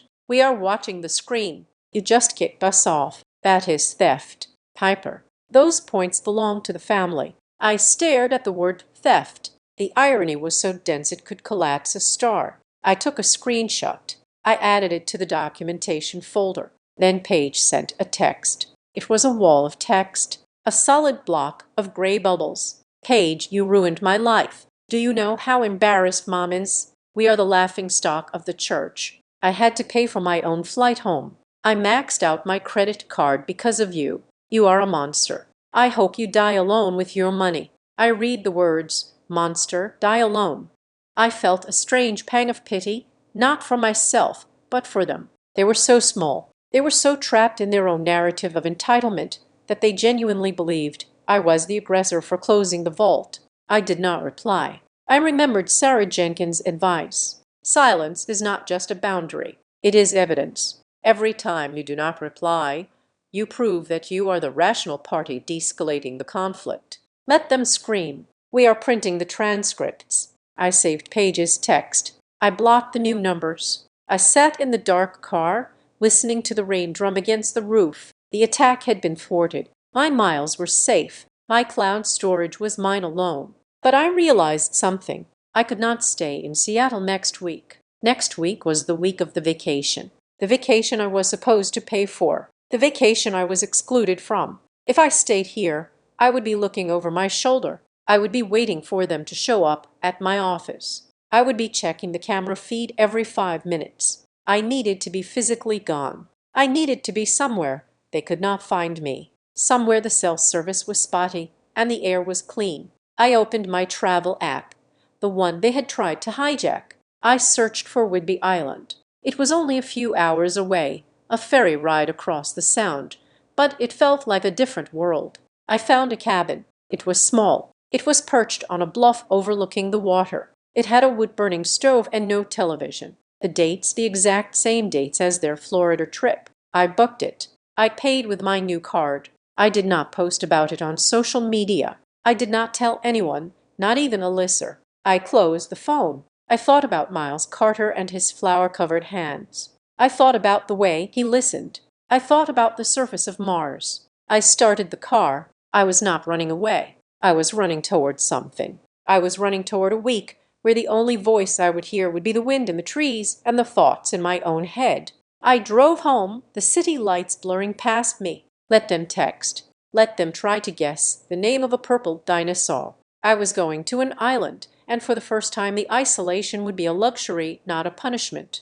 The week I spent on Whidbey Island was a study in contrasts. While I sat by a wood-burning stove, reading paperback novels and listening to the wind howl off the Puget Sound, I knew that 2,000 miles away in Plano, Texas, a very different kind of storm was raging. My family was not in Florida. The cancellation email I had triggered had ensured that they were grounded. They were likely out the cost of their non-refundable flights, and they were definitely out the deposit on the rental van. In the vacuum of that lost vacation, they turned on each other. I did not need a spy camera to know this. I knew the ecosystem of the Davis family. When the resource me was removed, the predators had nothing to eat but themselves. I returned to Seattle on a Tuesday, feeling mentally scrubbed clean. But the digital world was waiting for me. The first crack in their wall came in the form of an email from my father. It arrived in my old inbox, the one I checked only once a day now, like checking a trap for vermin.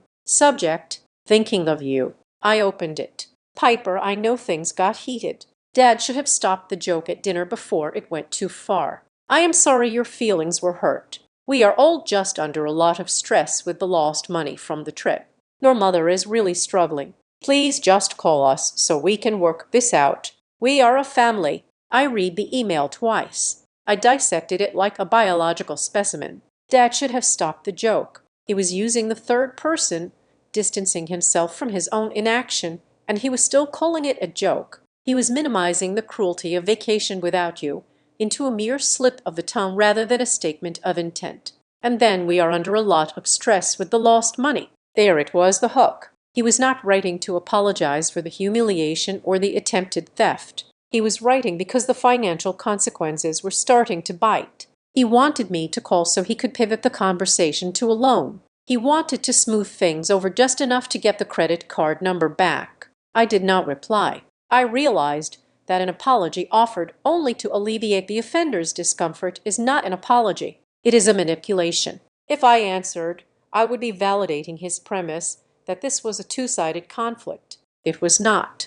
It was a crime and a victim. I moved the email to a folder named Attempts. 2 days later, the real blow landed. I was at my apartment preparing for a video conference with the sustainable energy client when my buzzer rang. It was the concierge. Mr. Anderson, M.S. Davis, he said, his voice professional but wary. There is a process server here for you. My heart skipped a beat. A process server. Send him up, I said. A man in a cheap windbreaker handed me a thick envelope, muttered, "Have a nice day," and left. I stood in my entryway and tore open the seal. Inside was a stack of paperwork. I scanned the cover sheet. Superior Court of Washington. Small Claims Division. Plaintiff Maran Davis. Defendant Piper Davis. I blinked. The world seemed to tilt on its axis. My mother was suing me. I flipped to the statement of claim. Her handwriting was jagged. Pressed hard into the paper.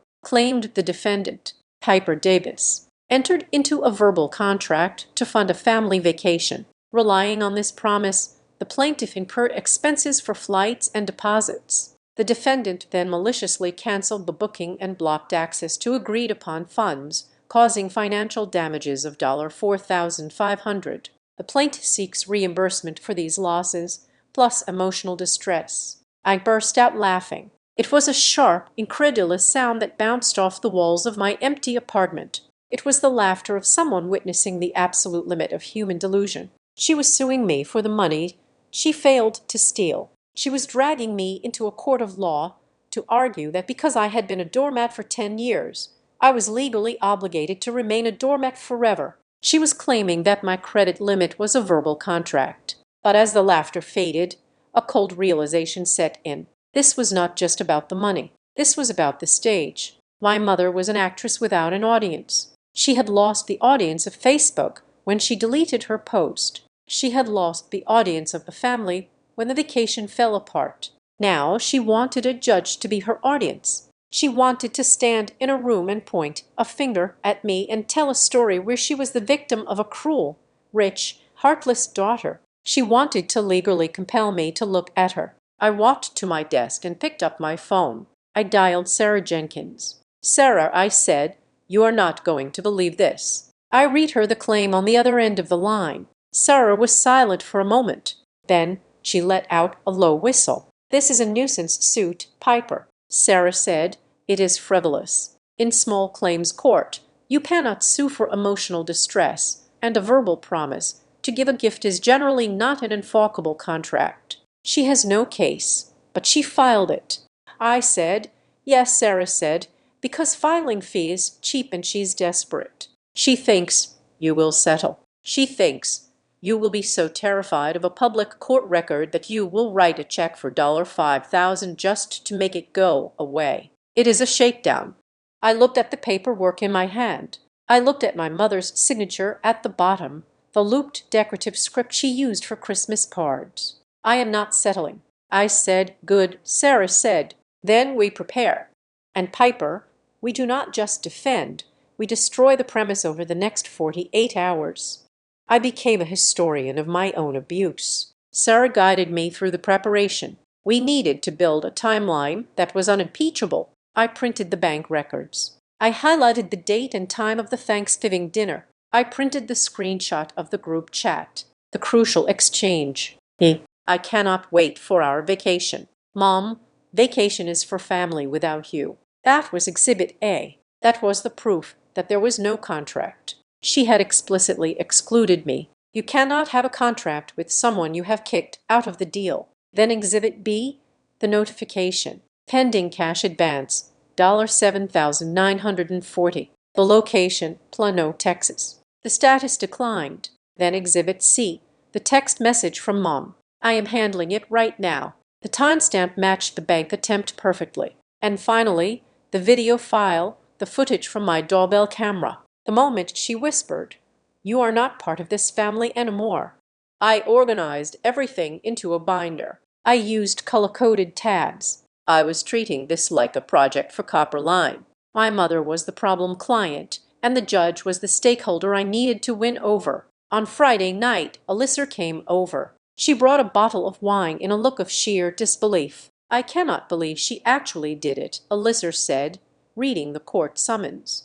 This is psychopathic behavior, Piper. She is willing to go on public record with this. She thinks she is right, I said, sipping my wine. That is the scary part. She has rewritten reality in her head in her version. That money is hers. I am just the vault keeper who went rogue. Alyssa checked her phone. Speaking of reality, she said, my cousin just sent me something. Apparently, your mom is telling people at the church that you are going to settle before the court date. I raised an eyebrow. Oh, really?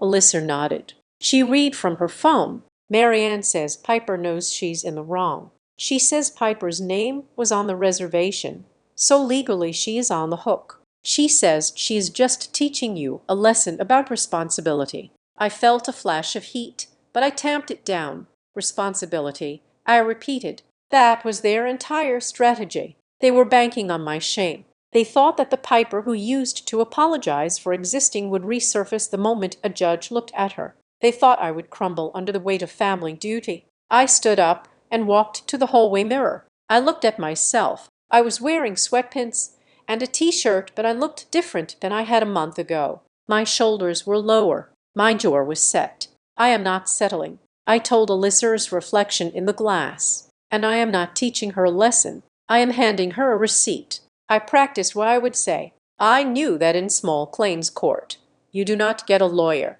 You have to speak for yourself. You have to stand there 5 feet away from the person suing you and tell your truth. I looked into my own eyes in the mirror. I practiced the opening line. Your Honor, there was no contract. There was an attempted theft. No, that was too aggressive. I tried again. Your Honor, the plaintiff explicitly stated I was excluded from this trip. I have the transcripts.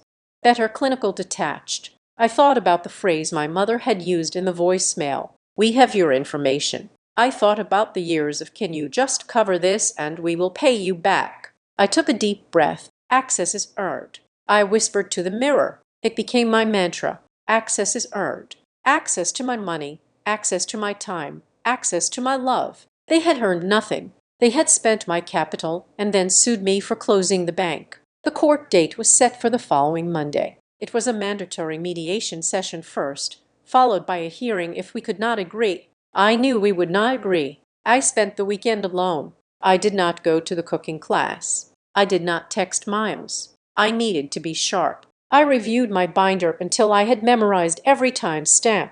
Sunday night, I laid out my clothes for court. A navy blue blazer, a crisp white shirt, tailored trousers. It was my armor. It was the uniform of a woman who manages millions of dollars in corporate assets. A woman who does not get pushed around by people who think ocean view is a human right. I lay in bed staring at the ceiling. I knew they were in Seattle by now. They had likely flown in using whatever credit cards they had left, convinced that the settlement check I would write them tomorrow would cover the debt.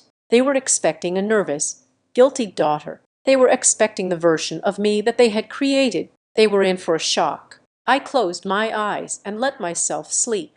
I needed the rest because tomorrow I was not just going to court. I was going to a funeral. I was going to bury the last lingering hope that my family could be saved, and I was going to walk away from the grave without looking back. The waiting room of the King County District Court was a study in beige. The walls were beige, the floors were speckled beige linoleum, and the plastic chairs were a shade of beige that suggested they had given up on life sometime in the late 90s. I sat in the corner, my back to the wall, wearing my navy blazer and checking the battery on my iPad. I was calm. It was a terrifying, unnatural kind of calm, the way the eye of a hurricane is calm while it destroys everything around it. At 8:55 in the morning, the elevator doors opened and the Davis family production arrived. My mother, Mary Ann, led the way. She was dressed for the role of the grieving, confused matriarch. She wore a soft pastel cardigan that looked slightly too big for her, making her appear frail. She was clutching a tissue in her hand, even though her eyes were dry. My father, Gordon, walked a step behind her, looking at the floor, his shoulders hunched in his heavy coat. Derrick and Paige trailed in the back. Derrick looked hungover and irritable, wearing a suit jacket over a t-shirt. Paige was wearing large sunglasses indoors and typing furiously on her phone. They saw me. My mother stopped. She took a breath, preparing to launch into a greeting, perhaps a hug, perhaps a scene. But I did not stand up. I did not smile. I looked at her the way a bank teller looks at a customer who has just failed a security check. I nodded once, acknowledging their presence, and then returned my gaze to my iPad. She faltered. The script she had written in her head clearly started with me looking guilty. When I did not play along, she looked at my father confused. He just shrugged. A clerk opened the door to the mediation room. Davis versus Davis. She called out. We filed in. The room was small, dominated by a long oval table. At the head sat the mediator, a woman named MS. Kincaid. She looked tired but sharp, with glasses perched on the end of her nose and a file thick, with paperwork in front of her. My mother took the seat directly across from me. She arranged her tissue on the table. She sighed loud enough for the microphone in the ceiling to pick up. Miss Kincaid cleared her throat. We are here regarding the claim filed by Mary Ann Davis against Piper Davis for breach of contract and financial damages related to a family vacation. She said, MS. Davis, since you are the plaintiff, you may begin. My mother straightened up. She looked at MS. Kincaid with wide, watery eyes. Thank you, Your Honor, she began, even though Miss Kincaid was a mediator, not a judge. I am just heartbroken to be here. We are a close family. We have always helped each other. She paused for effect. We planned this trip to Florida for months. It was supposed to be a reunion. Piper, my daughter, she insisted on handling the finances. She promised us she would take care of it. We relied on that promise. We booked our flights. We packed our bags. And then, at the last minute, out of spite, she canceled everything. She locked us out of the funds we had set aside. She left us stranded. I am asking for $4,500 to cover the losses we incurred because of her cruelty. She sniffled. She dabbed at her eye with the dry tissue. She is punishing the family, my mother added, her voice trembling. She is using money to control us. Derrick nodded vigorously. Paige let out a loud sigh of agreement. My father just stared at his hands. Miss Kincaid made a note on her pad. She turned to me. MS. Davis, your response. I stood up. I did not tremble. I did not look at my mother. I looked directly at the mediator. There was no contract. I said my voice was even, and there was no promise. I was explicitly excluded from this vacation. The plaintiff is suing me because I refused to allow her to steal from me. Objection. Derrick shouted. That is a lie. MS. Kincaid held up a hand. Mr. Davis. Silence. Go on, Piper. I opened my folder. I would like to submit Exhibit A, I said, sliding a printed screenshot across the table. This is a transcript of the family group chat from Thanksgiving Day. As you can see, at 6:32 in the evening, I expressed excitement for the trip. At 6:33, the plaintiff, Marianne Davis, replied, "Vacation is for family without you." MS. Kincaid picked up the paper. She read it. She looked over her glasses at my mother. My mother flushed. "It was just a joke," she muttered. "She knows our sense of humor." I continued. "Following this exclusion, I returned to Seattle. I did not agree to fund the trip. However, on the following Thursday, an attempt was made to access my credit line. I slid the second paper across Exhibit B. This is a bank record from Onyx Rewards. It shows a card-present attempt to withdraw $7,940 as a cash advance. The location is the Plano branch, 5 minutes from the plaintiff's home." MS. Kincaid looked at the number, $7,940. She repeated, "That is significantly more than the cost of a rental van deposit." I moved to the next document, Exhibit C, a screenshot of the group chat from the exact same time as the bank transaction. The plaintiff writes, "I am handling it right now," followed by a smiling emoji. My mother shifted in her seat. She was gripping her purse tightly. I did not stop. When I declined this unauthorized transaction, the family flew to Seattle to confront me at my home. I pulled out my iPad. I had authorized the connection to the room's display screen. Exhibit D. I said. I pressed play. The video from my doorbell camera filled the screen on the wall. The sound of banging echoed in the small room. My father's voice shouting, "Stop," acting like a child, and then the camera angle shifted. My mother's face appeared, distorted by the lens, but unmistakable. The room went dead silent as her whisper played through the speakers. "Fine. You are not part of this family anymore." I paused the video on her face. The sneer was frozen in high definition. I looked at the mediator. "The plaintiff claims I am punishing the family by withholding funds for a vacation she stated I was not part of, but the evidence shows that she formerly disowned me on my doorstep when she could not access my money." My mother was pale now. The act was crumbling, but I had one last thing. The nuclear option. "Finally," I said, "I would like to play a voicemail I received 3 days ago. This was after I canceled the fraudulent hotel booking made in my name without my consent." I pressed play again. My mother's voice, breathless and frantic, filled the room. "We still have your information. Do not make this worse." The recording ended. I placed the transcript of the voicemail on the table next to the cease and desist letter my lawyer had sent. "This is a threat of identity theft. I said the plaintiff is not here because of a broken contract. She is here because she believes she owns my identity." MS. Kincaid set her pen down. The sound was like a gavel striking. She turned to my mother. Her face was no longer neutral. It was stern. "Mrs. Davis," she said, "did you attempt to withdraw $8,000 from your daughter's account without her specific authorization on that day?" My mother looked around the room. She looked at Derek, who was looking at the ceiling. She looked at Dad, who was still looking at his shoes. She had no audience left. I was just moving it for safekeeping," she stammered. I thought with her being so emotional, I should secure the funds for the family so she did not spend it foolishly. "Safekeeping," Kincaid repeated. "You tried to cash advance a credit card for safekeeping, and then you threatened to use her personal information when the booking was canceled." "It was not a threat," my mother cried, her voice rising to a shrill pitch. "I am her mother. I have a right to make sure she does right by her family. She is selfish. She has plenty of money and she leaves us with nothing." Miss Kincaid held up her hand. "Stop." She looked at the paperwork for a long moment. Then she looked at me. "MS. Davis, your evidence is overwhelming."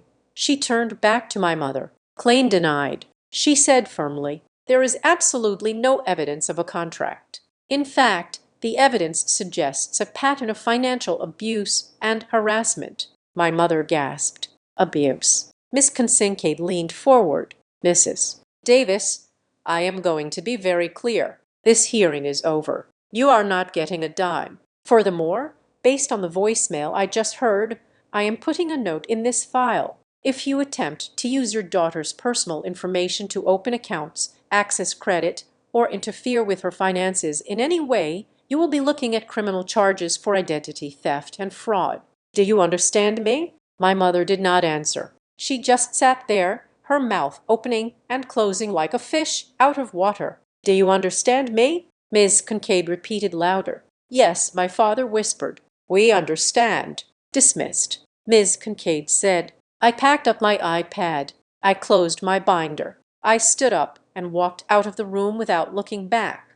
I walked down the long hallway toward the exit. The air outside the room felt lighter, cleaner. I heard footsteps behind me. "Piper, wait." It was my father. I stopped near the security checkpoint. I turned around. The four of them were standing there. My mother looked defeated, her cardigan sagging. Derek looked furious. Paige looked bored. My father looked tired. "Piper," my father said, "come closer. Look, that went poorly. But we are still here. We are in Seattle. Maybe we can just go get some lunch. Talk this out. We can put this behind us." My mother looked up, a glimmer of hope in her eyes. "Yes," she said, her voice wobbling. "Let us just start over. Piper, we forgive you for the court thing. Just come to lunch." I looked at them. I really looked at them. They were waiting for the reset button. They thought that because the judge had said no to the money, we simply reverted to the default setting where I paid for lunch and we pretended nothing happened. They thought the bond of blood was a suicide pact I was forced to honor. I adjusted the strap of my bag on my shoulder. "I am not coming to lunch." I said, "Piper, please." My father said, "Do not be like this. You won. Is that not enough?" I shook my head. I did not win. I said, "I just stopped losing." I looked at my mother. "You said vacation was without me." I said, my voice was soft, but it carried in the echoey hall. I took a step back. "You wanted vacation without me. Now you get life without my access." I turned around and walked through the revolving doors. "Piper." My mother screamed, "Piper, get back here." I did not stop. I did not flinch. I walked out into the cool, gray morning of Seattle. I walked 3 blocks to the ferry terminal. I bought a ticket to Whidbey Island. An hour later, I was standing on the deck of the ferry. The wind was whipping my hair across my face. The city skyline was receding behind me, shrinking until the Space Needle looked like a toy. I held a paper cup of coffee in my hands. It was warm. I looked down at the dark, churning water of the Puget Sound. I thought I would feel sad. I thought I would feel the phantom limb of my family, the ache of the amputation. But as I watched the wake of the boat cutting through the water, creating a foaming white line of separation between where I was and where I had been, I realized something. I had not lost a family. I had lost a job. I had been fired from the position of the wallet, and I had quit the position of the doormat. I took a sip of the coffee. It was bitter and strong. I pulled my phone out of my pocket. I opened the contacts. I scrolled to Mom. Delete contact. I scrolled to Dad. Delete contact. I put the phone away. The ferry horn blasted, a deep, resonant sound that vibrated in my chest. I took a deep breath of the salty air. I was alone on the deck. I was alone in the world. And for the first time in 33 years, the view was spectacular. Thank you so much for listening to Piper's story. I know family drama can be heavy, but sometimes setting a boundary is the only way to find yourself. I would love to know where you are listening from today. Drop your city or country in the comments below so we can see how far this story has traveled. If you enjoyed this story, please make sure to subscribe to the Azad Revenge Stories channel. Hit that like button and smash the hype button to help this video get recommended to more people who might need a little inspiration to stand up for themselves. See you in the next story.